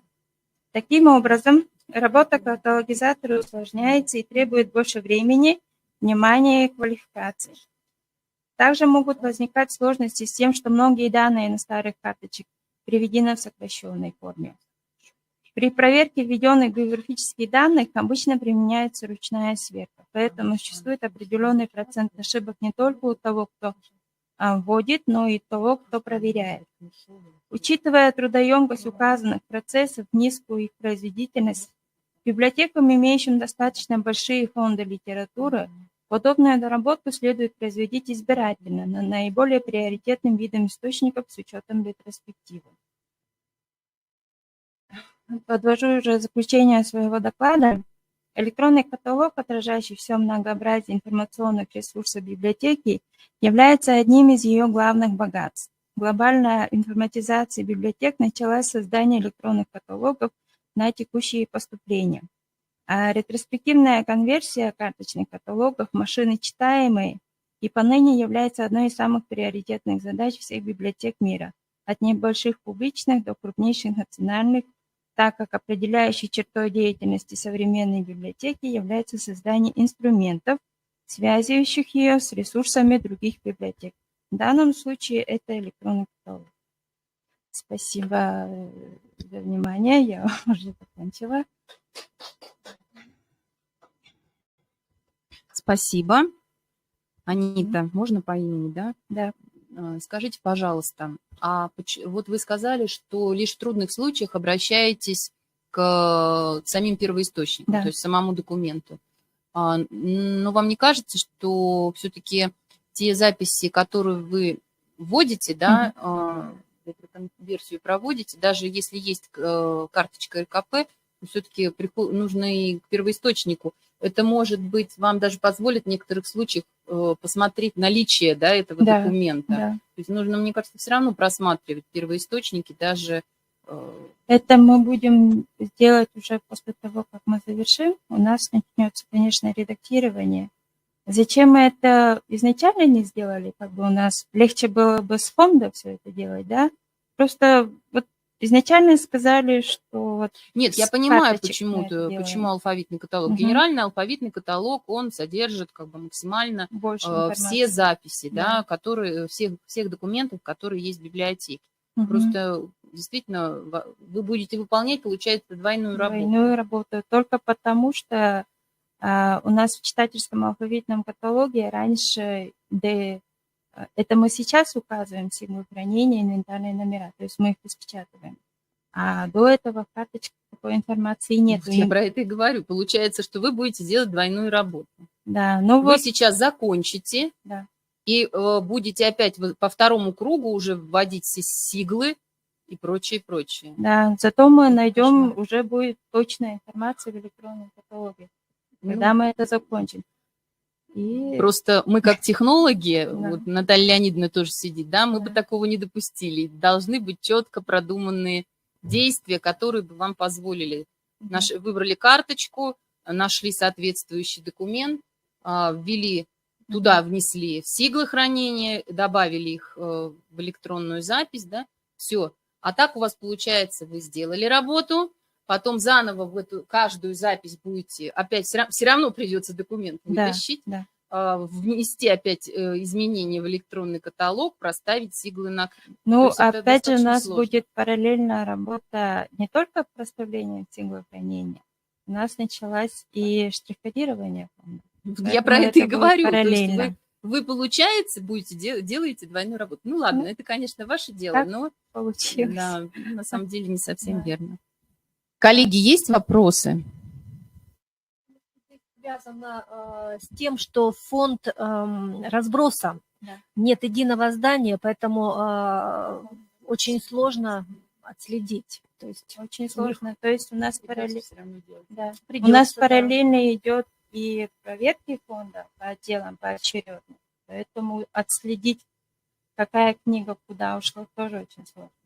Поэтому сначала так. На самом деле, да, вы выбрали достаточно трудный, сложный путь в автоматизации. Вам бы все автоматизаторы сказали, так нельзя. Да, я не спорю. Спасибо. Если вопросов нет, то мы переходим к следующему докладчику. Доклад «Роль вузовской библиотеки в цифровизации образования» на примере научной библиотеки Тувинского государственного университета. Докладчик Подика Ирина Витальевна, заместитель председателя Тувинской библиотечной ассоциации, директор научной библиотеки Тувинского государственного университета, кандидат педагогических наук, Республика Тыва. Уважаемые коллеги, я остановлюсь на деятельности вузовской библиотеки. Дело в том, что если говорить о публичных, муниципальных библиотеках, да, общедоступных библиотеках, о них очень много говорят. Это связано с тем, что существуют структуры, которые отслеживают статистику и так далее, то вузовские библиотеки остаются между небом и землей. Да? То есть у нас нет структуры в Министерстве науки и высшего образования, которые бы курировали деятельность вузовских библиотек. Но, тем не менее, у нас имеется статистика, имеются отчеты, и мы используем документы, в первую очередь, конечно, связанные с системой образования. Если говорить о цифровизации, то, в общем-то, она просто захватывает всех нас, как снежный ком, и поэтому сопротивляться ей просто бесполезно. То есть хотим мы или нет, но это нас с вами закатает в снежный ком. Поэтому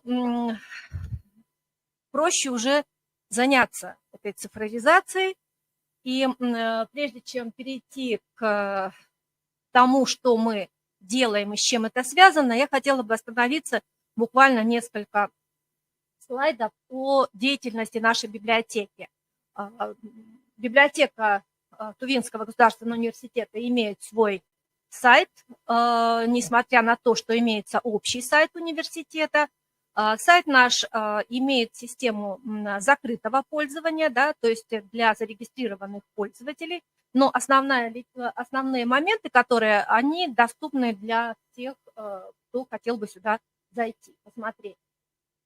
Библиотека имеет фонд почти на материальных носителях почти 550 тысяч экземпляров.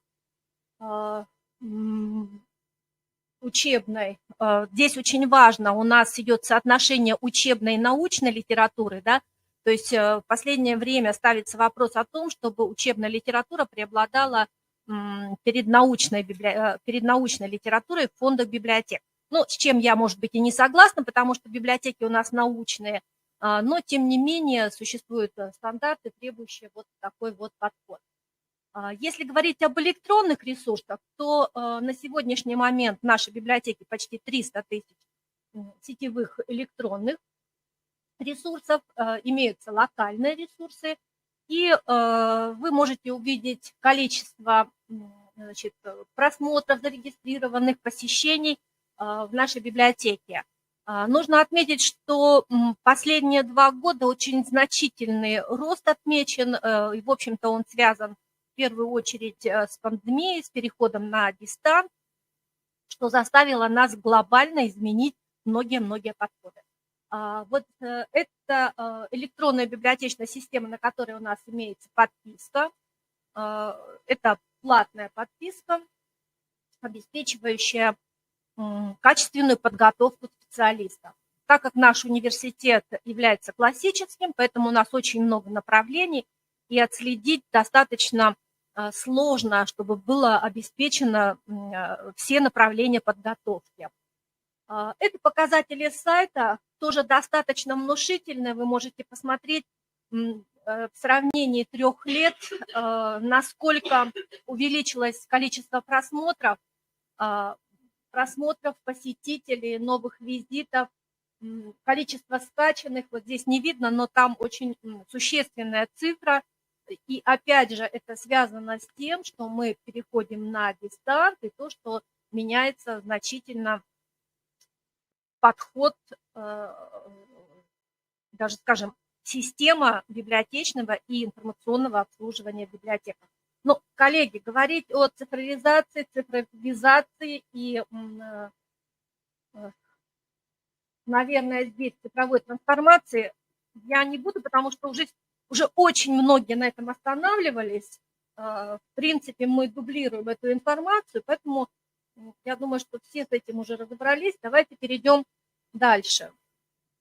Что касается конкретно цифровой трансформации в образовании. В прошлом году, в октябре, была принята стратегия цифровой трансформации в отрасли науки и высшего образования, и там были намечены глобальные вещи. То есть к 2030 году будет внедрена единая интегрированная информационная система для взаимодействия участников образовательных услуг. И библиотека является участником этих образовательных услуг, причем занимает весьма такое, я бы сказала, весомое место. В первую очередь, что прописано, это то, что библиотека является генератором информационных ресурсов, как электронных, так и на материальных носителях. Но если говорить о формировании электронных каталогов, сегодня мы говорили о создании собственных ЭБС, формировании баз данных, участии в создании электронных ресурсов межрегионального и национального масштаба.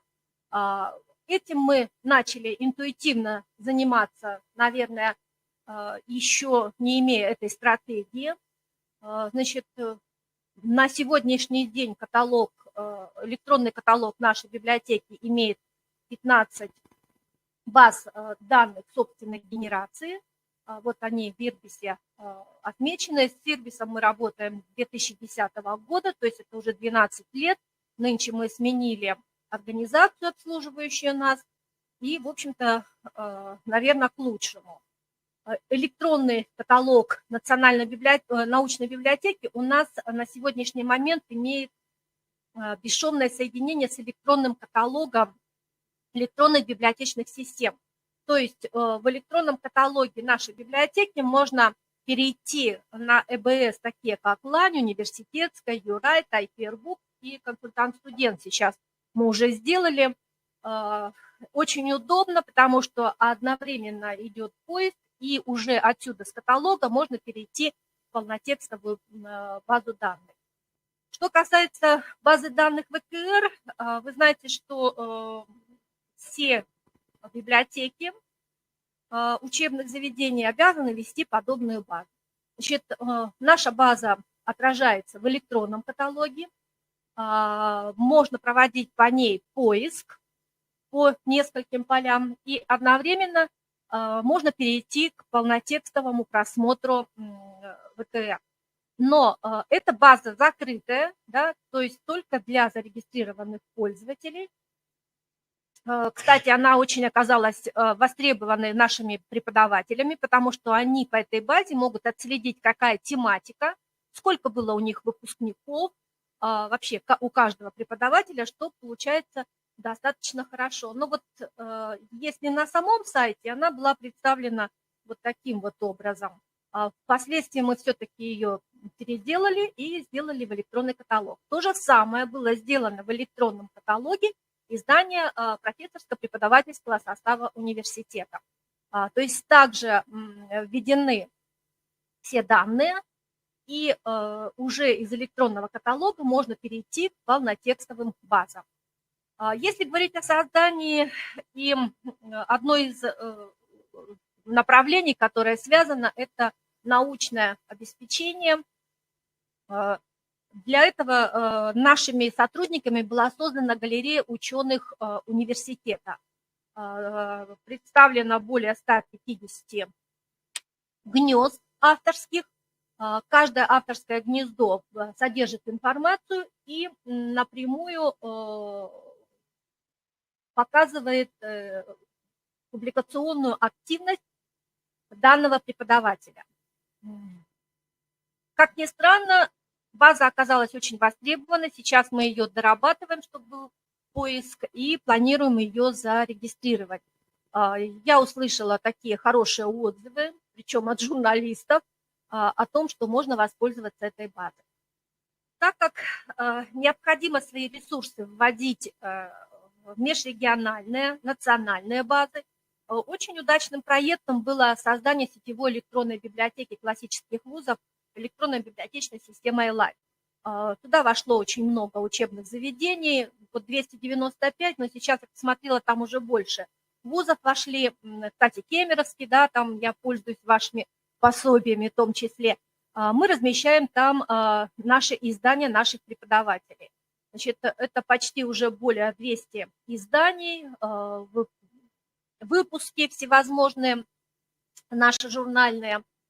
Также сотрудничаем с ЭБС IPR-Book, сейчас это ЭБС IPR Smart, где размещается издание наших преподавателей, в том числе вот одна из наших преподавателей выиграла в конкурсе и получила право на размещение и издание книги. То же самое о сотрудничестве имеется договор с университетской библиотекой. И впервые у нас в Туве на базе нашего университета был создан репозиторий Тувинского госуниверситета. Это открытая наука, которая сейчас также стоит и очень важна в стратегии. К сожалению, здесь пока еще есть недоработки, но тем не менее мы над этим работаем. Я считаю, что это очень интересное начинание, свободный доступ к научным изданиям. Ну, размещение также предусматривается в Российской государственной библиотеке, это осуществляет наша библиотека в Кипер-Ленинка, тренинги в e-library. В e-library размещение мы присваиваем DOI, чтобы был поиск соответствующий, да, чтобы сохранялись. То есть, если говорить о библиотеке участниц образовательных ресурсов, то на сайте университета в разделе «Студенту» имеется научная библиотека, ссылка, где можно перейти, и происходит интеграция научной библиотеки с электронной информационной образовательной средой. То есть, если разрабатывается какая-то программа, то вот, пожалуйста, вот EBS Line, книги EBS IPR Books, то есть отсюда уже в программе они становятся доступны и студенту, и преподавателю. Конечно, еще остается достаточно много у нас вопросов, еще очень много впереди всевозможных направлений работы. В 1С университет мы ввели фонд нашей библиотеки. По возможности те БС, которые имели разрешение, ввели также в 1С университет. И на сегодняшний момент при создании рабочих программ, дисциплин, преподаватели уже могут напрямую брать оттуда литературу. Ну, это одно из условий, да, то есть одновременно мы можем проследить. Ну и, конечно же, многие другие направления, которые есть, о них просто вот буквально на коммуникации, наверное, еще остановлюсь. Дело в том, что все это мы создали, разработали, сделали. Следующий наш шаг был обучить. И вот здесь мы столкнулись со сложностями. К счастью, нам прибавили часы. То есть сейчас информационная культура, в принципе, для очников хватает достаточно времени. Да? То есть не 2, не 4 часа, до 10 часов. То есть мы обучаем полностью. То же самое и преподаватели. На сегодняшний момент мы разработали курс информационной культуры преподавателя, который с 1 сентября у нас запускается. То есть мы будем обучать преподавателей работать с этими базами, чтобы они были востребованы. Но еще одна проблема – это, конечно, кадры библиотечные, которыми нужно постоянно повышать свой уровень профессиональный, потому что те требования, которые сейчас существуют, они очень высокие, да? И не все сотрудники могут с этим справиться. Поэтому есть над чем работать, есть чем заниматься. Впереди у нас еще очень и очень много всяких вопросов. Спасибо. У меня все. Спасибо, Ирина Витальевна. Коллеги, есть вопросы? Многие, наверное, учились, знают, да, библиотеку и представляют, кто-то работает. А у меня вот есть вопросы, Ирина Витальевна. Ну, вы можете здесь ответить. У меня два таких небольших вопроса. Вот у меня просто идет сравнение с вузовской библиотекой нашей и вот вашей, да. А базу данных ВКР вы сказали, что где-то это прописано, что библиотека должна делать? Вузовская внутренняя. Ну понятно. А то, я думаю, может, где-то есть российская, потому что наша библиотека категорически отказывается это делать. У нас это делает каждая кафедра. Общая система, мы внедряем и размещаем сами. И второй вопрос, я не поняла, а про e-library тоже библиотека занимается? Слушайте, ну вы прям передовики. Учили договора, присваиваем DOI, работаем напрямую с издательством с нашим. Все статьи мы размещаем в e-library. Здорово. Да, здорово. И у нас есть центр наукометрии. Библиотекари не ругаются? Ругаются. Зарплаты хватает им? Зарплаты маленькие, библиотекари ругаются. Наши категорически отказываются. Нас мало, работы много, еще и это на нас взвалят. Ну, вы молодцы. Буду говорить, что не врите, все работают. Спасибо. Мы продолжаем. У нас, можете так немножко выдохнуть, у нас осталось 2 доклада. Скажите, а ТВ не подошла? Нет? Нет, да, похоже. Тогда мы продолжаем. Тема следующего выступления – социальные сети как инструмент по продвижению книги и чтения. Докладчик Ширап Айкыс Олеговна, заведующий краеведческим отделом ЦКБ Пихемской ЦБС, Республика Тыва, Россия. Прошу прощения, если я вдруг что-то не так произнесла.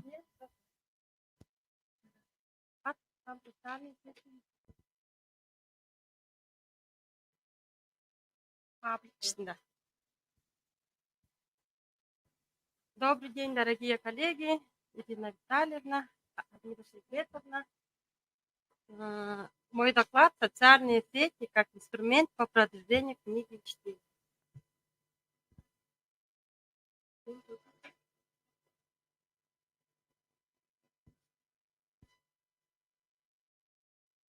В наше время создание позитивного имиджа является одной из важнейших задач современной библиотеки. Благоприятный имидж помогает не только привлечь новых пользователей, но и обратить внимание молодежи на библиотечные профессии. Работа библиотеки в социальных сетях – необходимое направление деятельности в наши дни. Сайты уступают социальным сетям, о чем свидетельствует количество посещений и активность пользователей в интернете. Активная работа библиотеки в социальных сетях помогает получать обратную связь от читателей, продвигать услуги, пропагандировать книги, мероприятия и другие направления деятельности учреждения, способствует общению пользователей с библиотекарями и друг с другом. 2020 год поставил библиотекарям новые условия работы.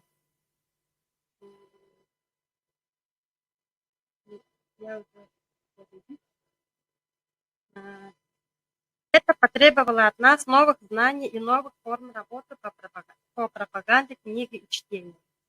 2022 год объявлен годом народного искусства и нематериального культурного наследия. Оно включает в себя огромное количество разнообразных форм творчества, которые проявляются в таких областях, как фольклор и устное народное творчество, включая язык в качестве носителя нематериального культурного наследия. Республика Тыва многонациональная. Где основными государственными языками являются русский и тувинский языки. Сохранение и популяризация народных языков – одна из важнейших государственных задач, состоящих на современном этапе перед Россией, ведь каждый язык представляет собой уникальный код мышления культуры. Это особо актуально для многонациональной Республики Тыва. В формировании национальной идентичности значительную роль занимает тувинский язык. На сегодняшний день статистика знания тувинского языка неутешительна.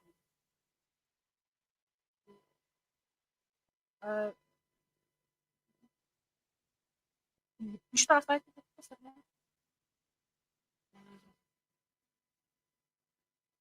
Цель моего доклада – анализ работы республиканских и муниципальных библиотек социальной сети ВКонтакте по сохранению и пропаганде тувинского языка. Как мы уже знаем, в республике осуществляет свою деятельность 173 общедоступных библиотеки.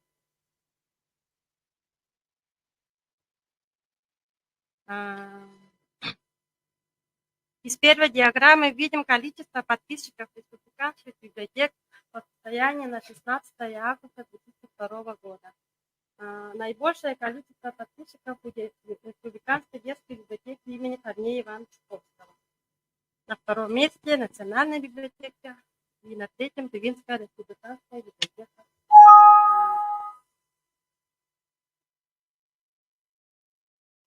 В второй диаграмме мы видим количество публикаций, то есть постов республиканских библиотек на тувинском языке по состоянию с 1 января по 16 августа. Наибольшее количество публикаций на тувинском языке у Национальной библиотеки имени Александра Сергеевича Пушкина. На втором месте детская библиотека имени Корнея Чуковского и на третьем Тувинская социальная библиотека.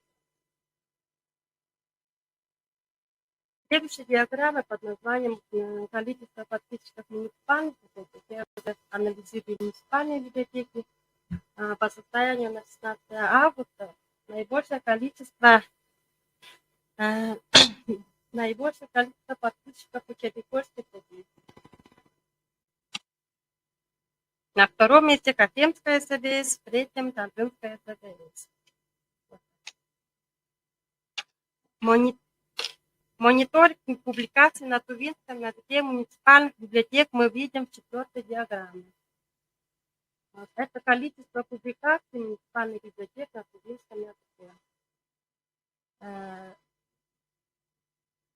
На тувинском языке очень много публикаций у Агюрской СБС, 102 публикаций с января, по сравнению, которые есть еще по 13 и по 9. Это публикации на тувинском языке общества Санкт-Петербурга. В итоге мониторинга сообщества социальных сетей библиотек республики пришли к выводу, что публикации на тувинском языке в основном публикуют в преддверии национального праздника Шага, День родного языка 21 февраля и 1 ноября, в День тувинского языка.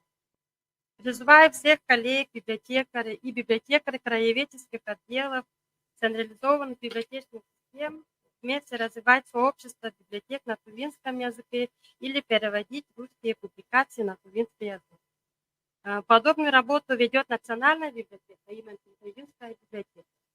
Они сделали, они потом на тувинский язык переводили там.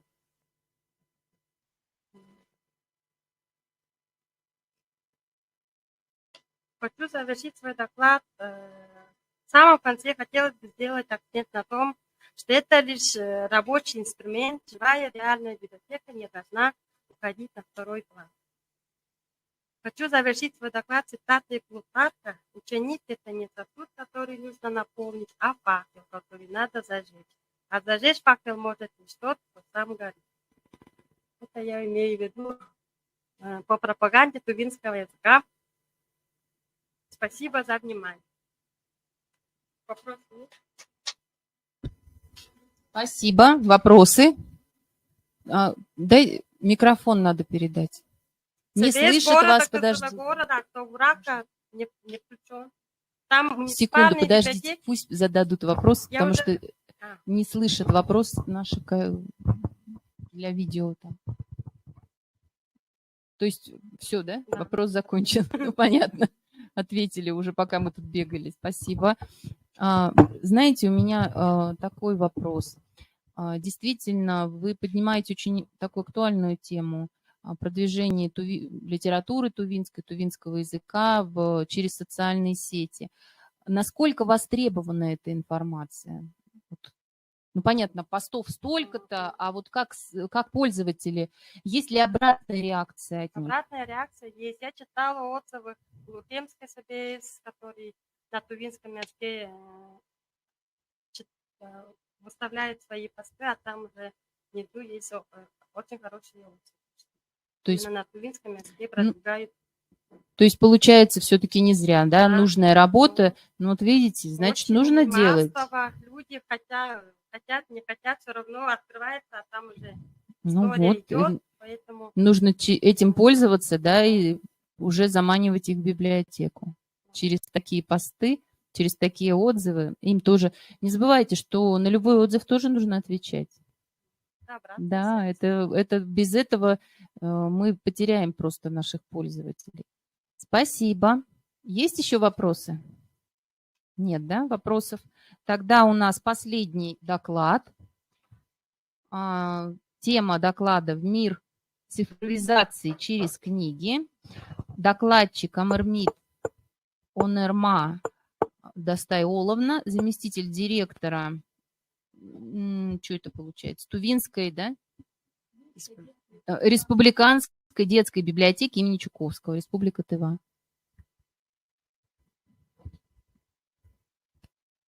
Еще раз добрый день, уважаемые коллеги. Сегодня мое выступление посвящено теме цифровизации на примере двух проектов. Мир цифровизации через книги.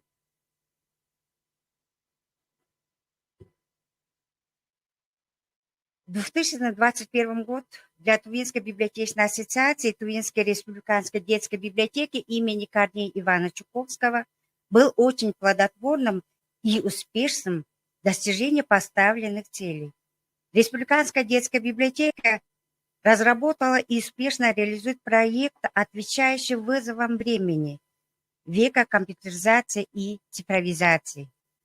Проект «Товарит». Това читает. Това наумчуктур. Благодаря поддержке президентского фонда культурных инициатив Тувинская республиканская детская библиотека имени Корнея Ивана Чуковского получила поддержку на реализацию проекта «Товарит» на сумму 2 миллиона 207 рублей. Впервые в Республике Тыва приобретена усовершенствованная версия планетарного сканера LR PlanScan. Первый высокотехнологический аппарат в нашей республике для моментального перевода бумажных книг и периодики в цифровой формат. Для создания полной электронной библиотеки не подходят простые бытовые сканеры. Современное оборудование PlanScan позволяет с высокой скоростью и с отличным качеством обработать информацию, фотографирует документы с определенного расстояния, обеспечивая бесконтактный способ работы с бумагой. Проект предполагает создание единой электронной библиотеки тувинской детской литературы с наименованием 1000 книг и 100 аудиозаписей произведений тувинских писателей. Доступ к чтению будет свободным и бесплатным. Аудиокниги и электронные книги будут размещены в специальном разделе под названием «Товарит» на сайте библиотеки Чуковка, 17. Там же будут размещены аудиокниги и электронные книги. Например, электронные книги туда войдут отдельно газета «Сыгдышыгаш» с 1991 года и журнал «Алтын Кушкаш». Также отдельно фольклор тувинской сказки и писатели. Внутри по алфавиту авторов, где будут размещена информация о фотографии писателя, короткая справка о нем и его произведения в алфавитном порядке. За счет этого увеличится посещение сайта библиотеки, увеличение удаленных пользователей и число книговыдачи.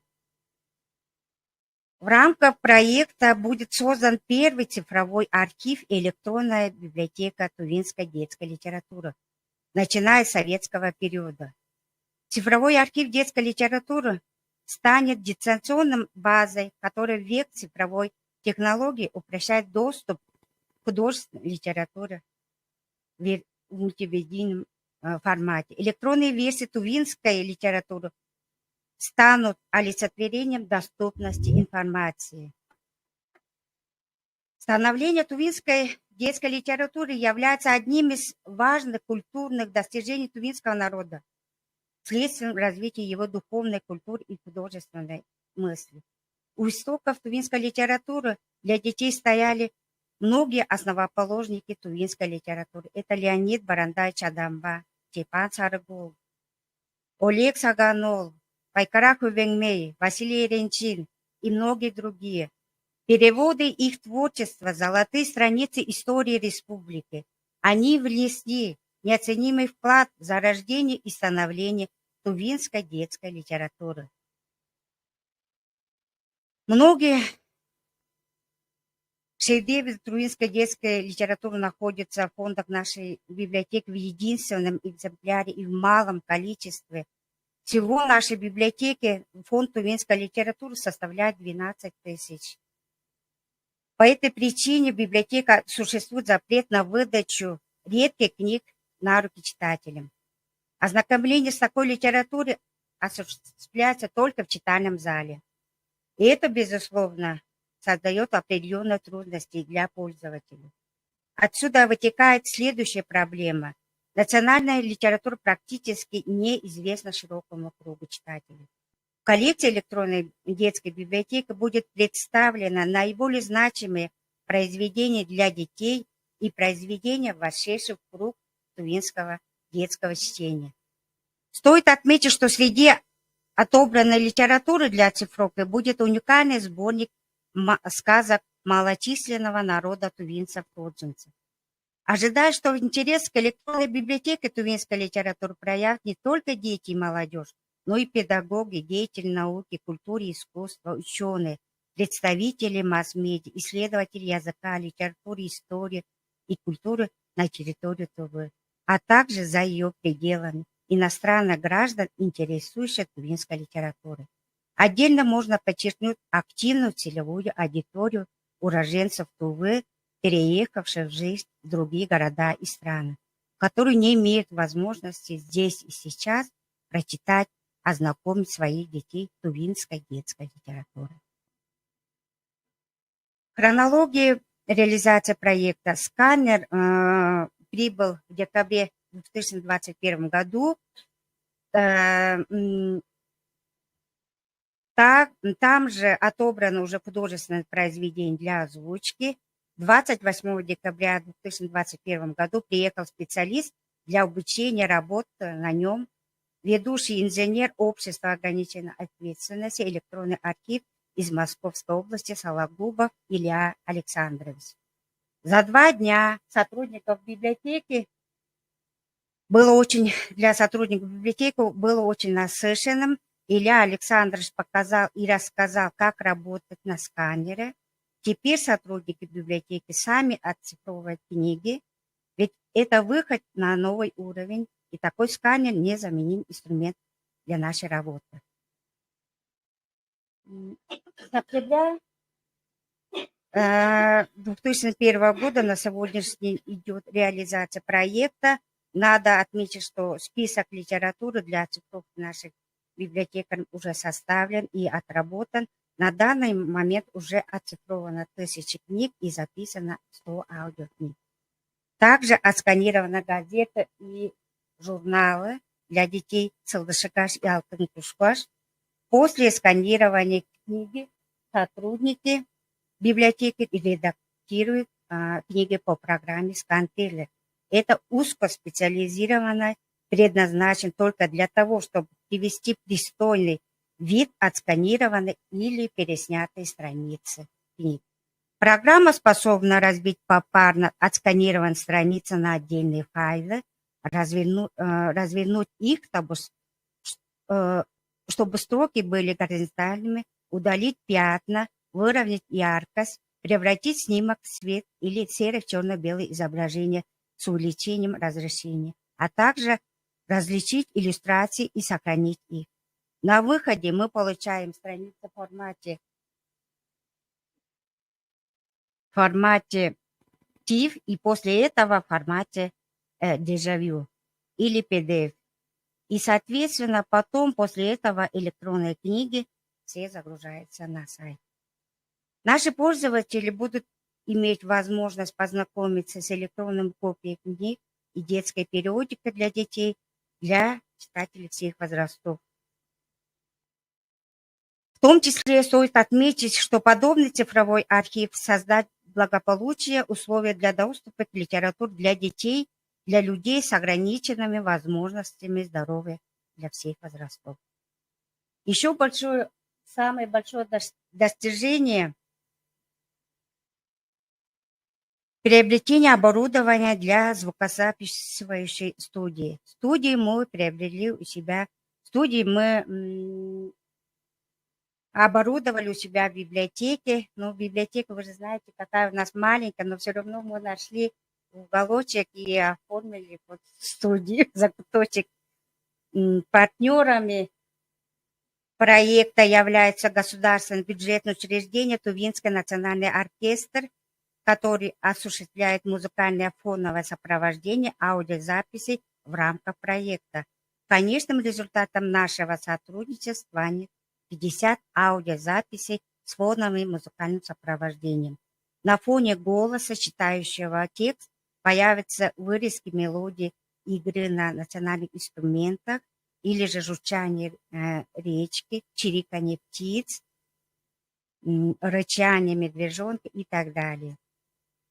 Параллельно с обозначенными видами работ идет запись произведений тувинских писателей на тувинском языке. На озвучке литературы задействованы специалисты библиотеки, также волонтеры помогают озвучивать произведения писателей Тувы. В начале своей работы по проекту библиотека объявила набор добровольцев, желающих помочь в озвучивании тувинских народных сказок, рассказов и стихов детских писателей на тувинском языке. На призыв о помощи откликнулись немногие, но есть известные в республике люди и дети авторов литературных произведений. Сейчас озвучиванием детской литературы в основном занимаются сотрудники библиотеки, которые прошли специальное обучение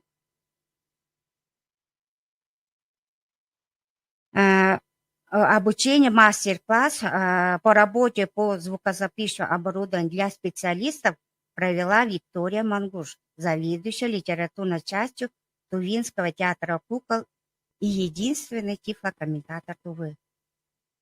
Отдельным пунктом реализации проекта стало заключение авторских договоров с писателями и их правопреемниками. С января 2002 года началась данная работа по заключению соглашений с 40 правообладателями и 87 правопреемниками на предоставление авторских прав. На сегодня заключено 127 договоров.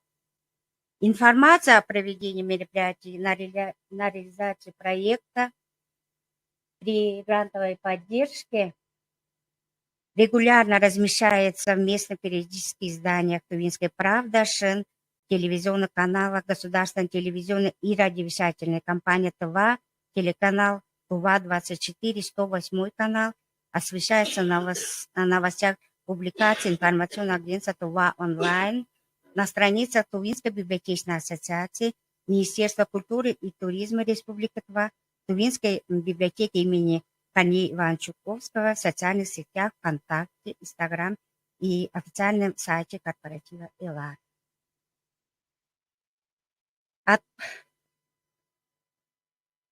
От плана 1000 книг и цифровой формат на сегодня переведено, я уже говорила, 1000 изданий. Идет работа по редактированию для размещения в открытый доступ. Презентация первой в мире электронной тувинской детской литературы состоится в сентябре этого года. Реализация проекта «Туварит» продолжится и после завершения указанной заявки срока. Базы электронной библиотеки будут пополняться на постоянной основе.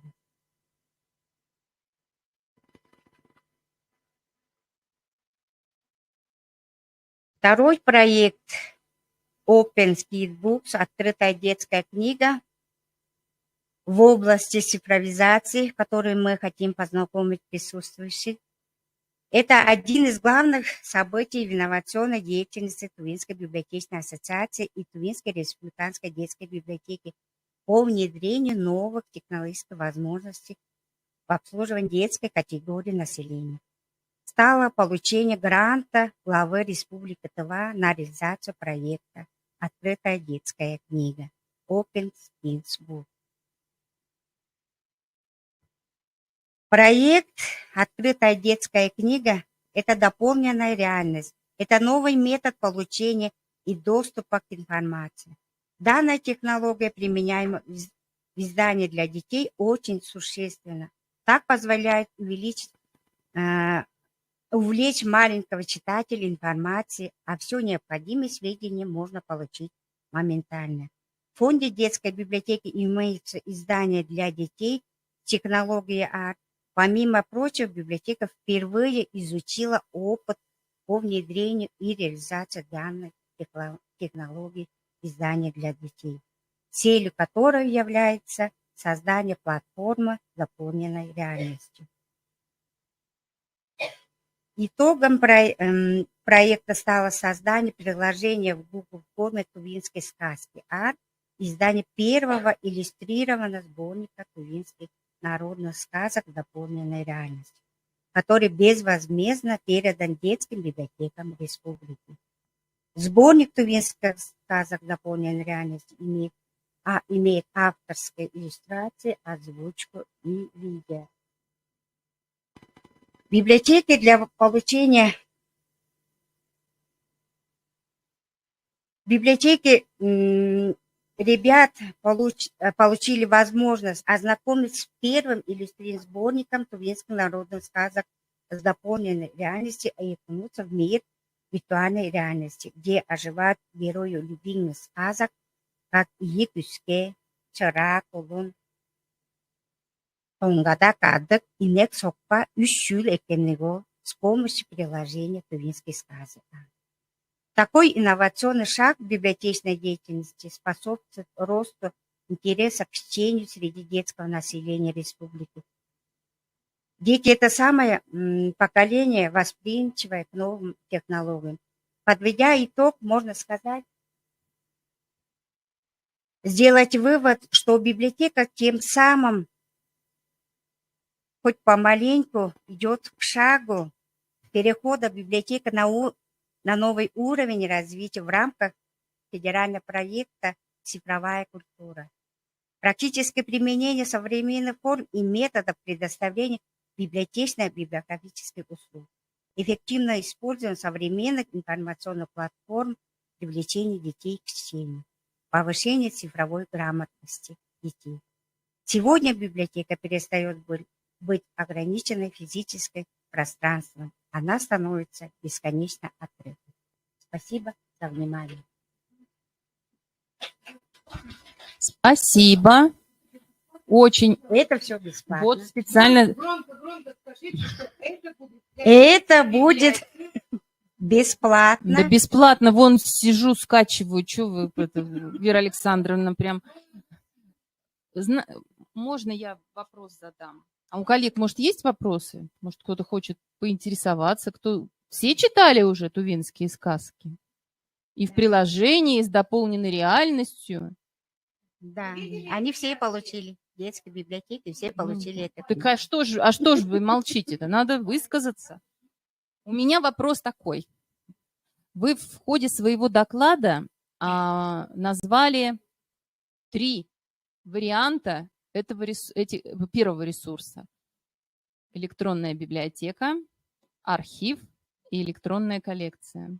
Это 3 разных ресурса. Какой все-таки вы создали? Электронная библиотека. Спасибо. Просто никогда не путайте. Да? Архив, он предполагает наличие неопубликованных документов.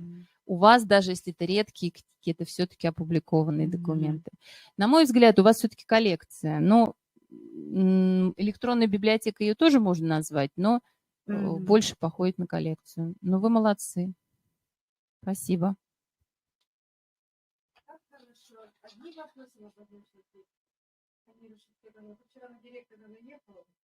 Я вообще-то по другому поводу наезжала, правда? Не, ну, хочется же знать. Скажите, пожалуйста, просто технический такой вопрос. Сколько времени занимает сканирование одной книги? Ну, примерно. Если формат более 500 или 700 страниц, это у нас уходит 2 часа. В день мы, если формат книги маленькая, ну, у нас в день уходит 15-20 минут на сканирование. Да. Зарегистрировали? 127 договоров. Что 127? Договоров. А саму коллекцию-то зарегистрировали? Авторское право получили на нее? Нет, пока у нас сейчас идет... Отправляем срочно в информрегистр, регистрируем этот ресурс. Вы его уже в Гугле разместили, а возьмет кто-нибудь и права заберет. Ну как это? Вот ваши тувинские сказки-то. Это тувинские сказки. Не, ну я имею в виду, что в любом случае все ресурсы, уважаемые коллеги, все, что вы создаете, и все, что является вашим ноу-хау, да, необходимо регистрировать. У нас есть центр регистрации официальный. Информрегистр, который принимает заявки, вы оформляете эту заявку по всем правилам. Все написано на сайте информрегистра, и получаете лицензию, в рамочку поставили, и всем будете показывать. И на самих вот этих электронной библиотеке, на сайте где-то у вас будет вот этот вот кружочек с буквой «С», и что это ваше, и никто никогда не посягнет. Если захотят приобрести из других регионов, придется платить. У нас там. Не, ну это для своих бесплатно, правда же? Конечно. У нас там спасибо. Да, займитесь. А вообще классно. Классно, молодцы. Ну что, уважаемые коллеги, наш с вами перечень докладчиков сегодня исчерпан.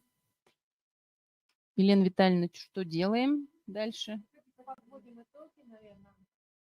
А у нас есть те, кто нас регистрировал? Сколько сегодня у нас участников наших? Нету, да? Никто нам не скажет, сколько у нас? Кто-то же регистрировал, наверное, должны сказать, какое количество. Ну, у нас сегодня полный зал, ну, я так полагаю, человек 30-то, наверное, было, да? Да, уважаемые коллеги, у нас сегодня на самом деле было очень интересное мероприятие. Я сейчас просто несколько слов скажу, и у меня просьба. У нас есть директор библиотеки, есть еще ведущие специалисты. Мы с вами не торопимся, мы можем с вами высказаться. У кого-то, может быть, созрели какие-то идеи. Сегодня у нас были разные доклады. Мы сегодня поговорили о цифровизации, достаточно, мне кажется, много поговорили. Я думаю, что в головах у вас отложилась разница между автоматизацией, цифровизацией, цифровой трансформацией. И мы с вами прекрасно понимаем, да, и не только вы, я даже понимаю, что мы с вами еще далеки от этой трансформации. Мы только делаем первые шаги в области, кто-то автоматизации еще, между прочим, да, а кто-то уже цифровизации. И сегодняшние примеры, они показывают, какие вы замечательные. Сколько в вас потенциала, сколько в вас энергии, сколько вы всего можете. И причем тот контент, краеведческий контент, который есть в библиотеках, в фондах, он для вас еще, знаете, непаханное поле. Вы можете столько всего вкусного, интересного сделать. Попробовали тувинские сказки, попробовали сделать электронную библиотеку. Дерзайте. Желаю вам успехов, удачи, молодцы. Выскажитесь кто-нибудь. Будет кто-нибудь говорить? Может быть, у кого-то идеи сегодня возникли, у кого-то пожелания. Нам нужно, я так понимаю, какое-то предложение, наверное, да, для резолюции выдвинуть. Может быть, кто-то что-то хочет сказать. Остались ли у вас вопросы? Вот, кстати, Валерия Викторовна, говорит, сегодня вы высказались, хотят ее видеть на курсах повышения квалификации, чтобы она тут всех научила делать интернет.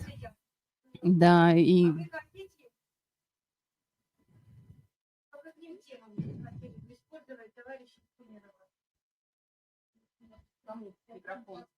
Один человек у нас зарегистрировали, и еще удаленно у нас сколько было?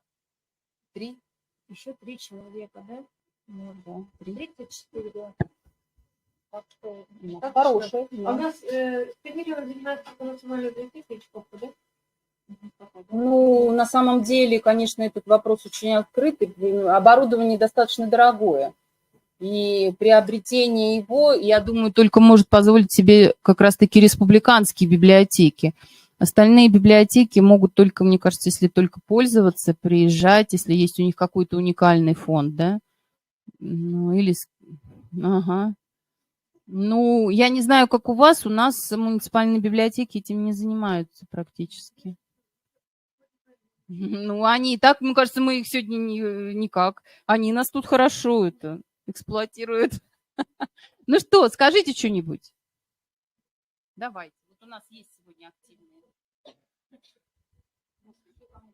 Прежде всего, уважаемые коллеги и организаторы форума, выражаем благодарность за такое интересное мероприятие, которое открыло перед нами новые перспективы и проблемы, которые встают перед нами как профессионалами.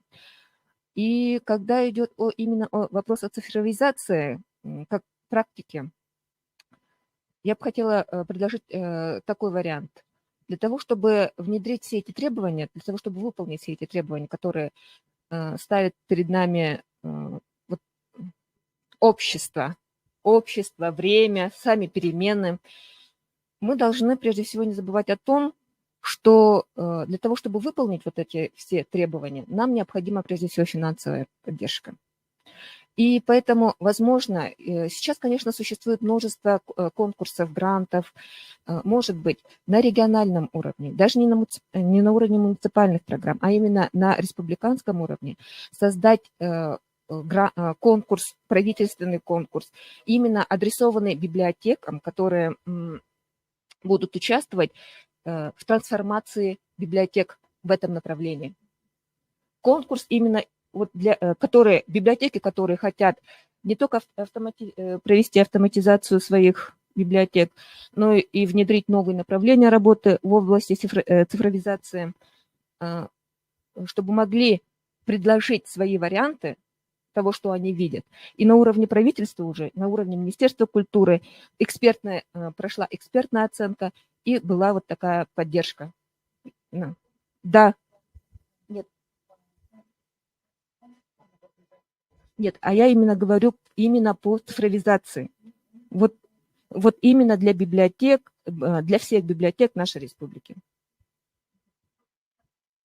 Ну, это может быть действительно конкурс проектов, например, каких-то, да, в области цифровизации. На самом деле я соглашусь, потому что без наличия технической базы проводить цифровизацию нереально. Поэтому сегодня и были такие вопросы и про сайты, и про социальные сети. Мы что имеем, тем и пользуемся.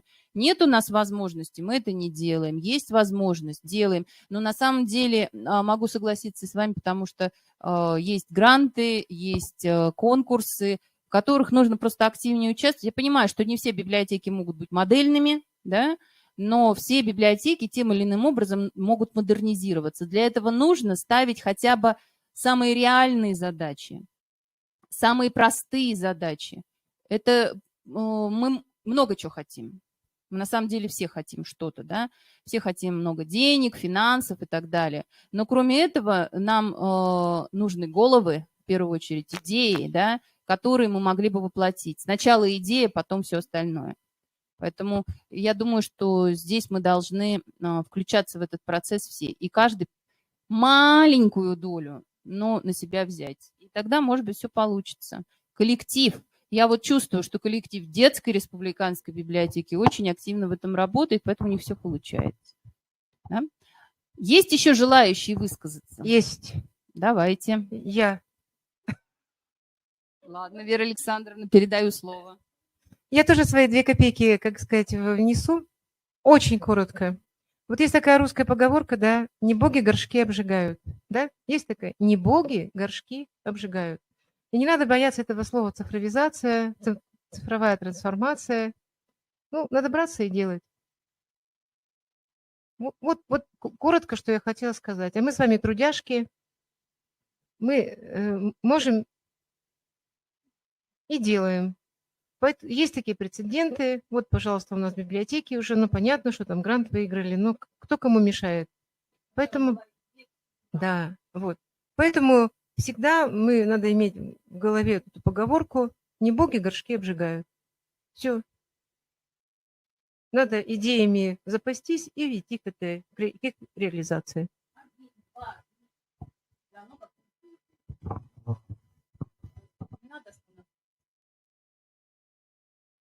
Коллеги, ну, у нас коллектив библиотечный омолаживается, что очень радует. Поэтому... Нет, я не знаю, где стареет. Я вот смотрю, все молодые. Да. Да. Поэтому идей должно быть много. И образование, которое вы получаете, библиотечное, оно достаточно хорошее. Понимаете, оно ставит вам мозги в правильном направлении, вы можете анализировать, можете делать какие-то прогнозы. И поэтому я считаю, что здесь большие перспективы есть. Перспективы у библиотек, ну, просто громадные. Вот вчера, допустим, проект с финансами связанный, да, то есть вы социального партнера, проекты с другими любыми организациями. То есть чем хороша библиотека? Вы можете привлекать в свои проекты любых людей, тем самым улучшая свою экономическую, финансовую сторону.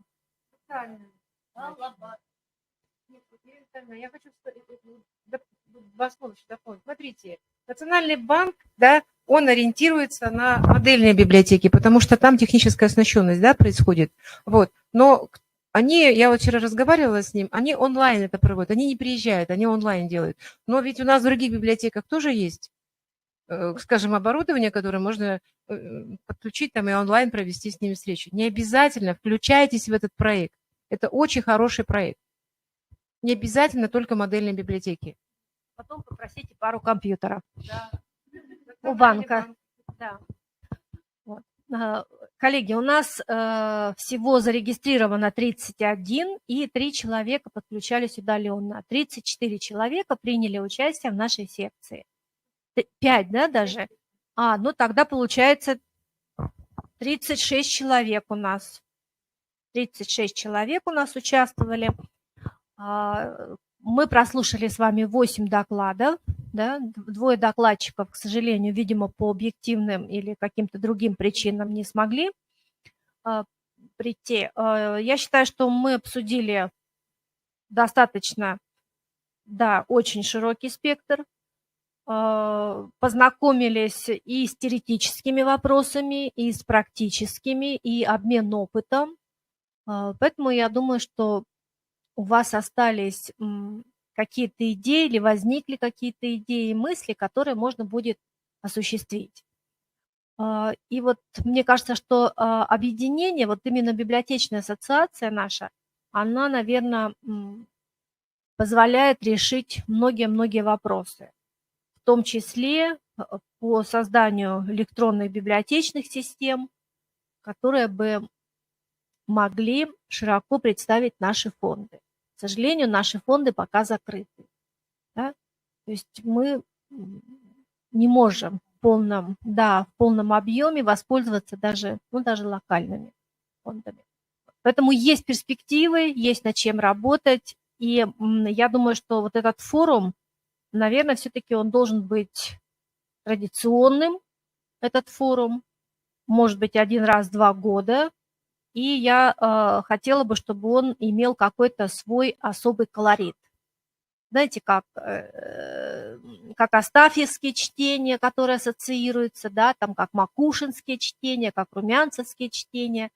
И вот этот форум бы ассоциировался именно с нашим регионом. Да.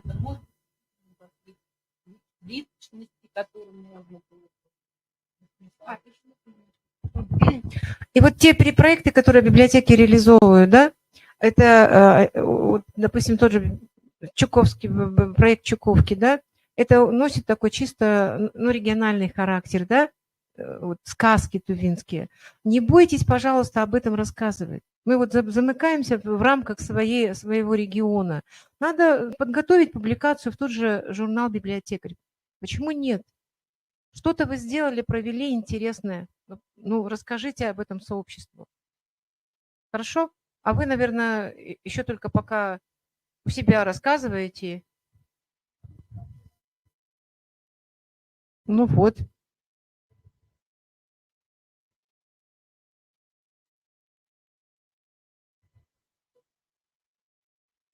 Ну, это сайт. Да.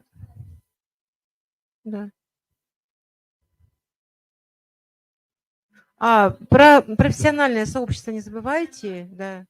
Да. Ну, то есть надо рассказывать о себе. Не так все плохо. Так что хорошо работаем. Так как ну вот мы сегодня заговорили там о проекте финансовой грамотности. А что у нас с информационной грамотностью? Старшее поколение-то мы обучаем информационной культуре, компьютерам. Есть у нас такое? То есть курсы есть, да, вы обучаете и так далее. Просто у нас, например, коллаборация с Ростелеком, и мы через них еще обучаем. То есть такое тоже есть. То есть нужно все-таки налаживать связи с социумом и с теми, ну, можно сказать, спонсорами, да, с коллегами, которые тоже занимают, партнерами, которые занимаются также информатизацией, да, и продвигают свои информационные услуги. Вы тоже можете включаться в этот процесс. Вот.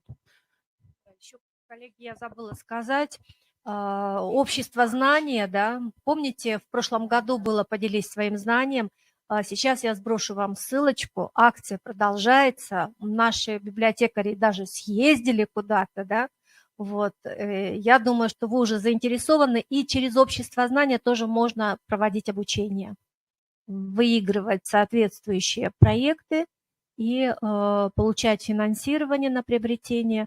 В общем-то, все это реально. Поэтому с 1 сентября, да, начинается вот эта акция.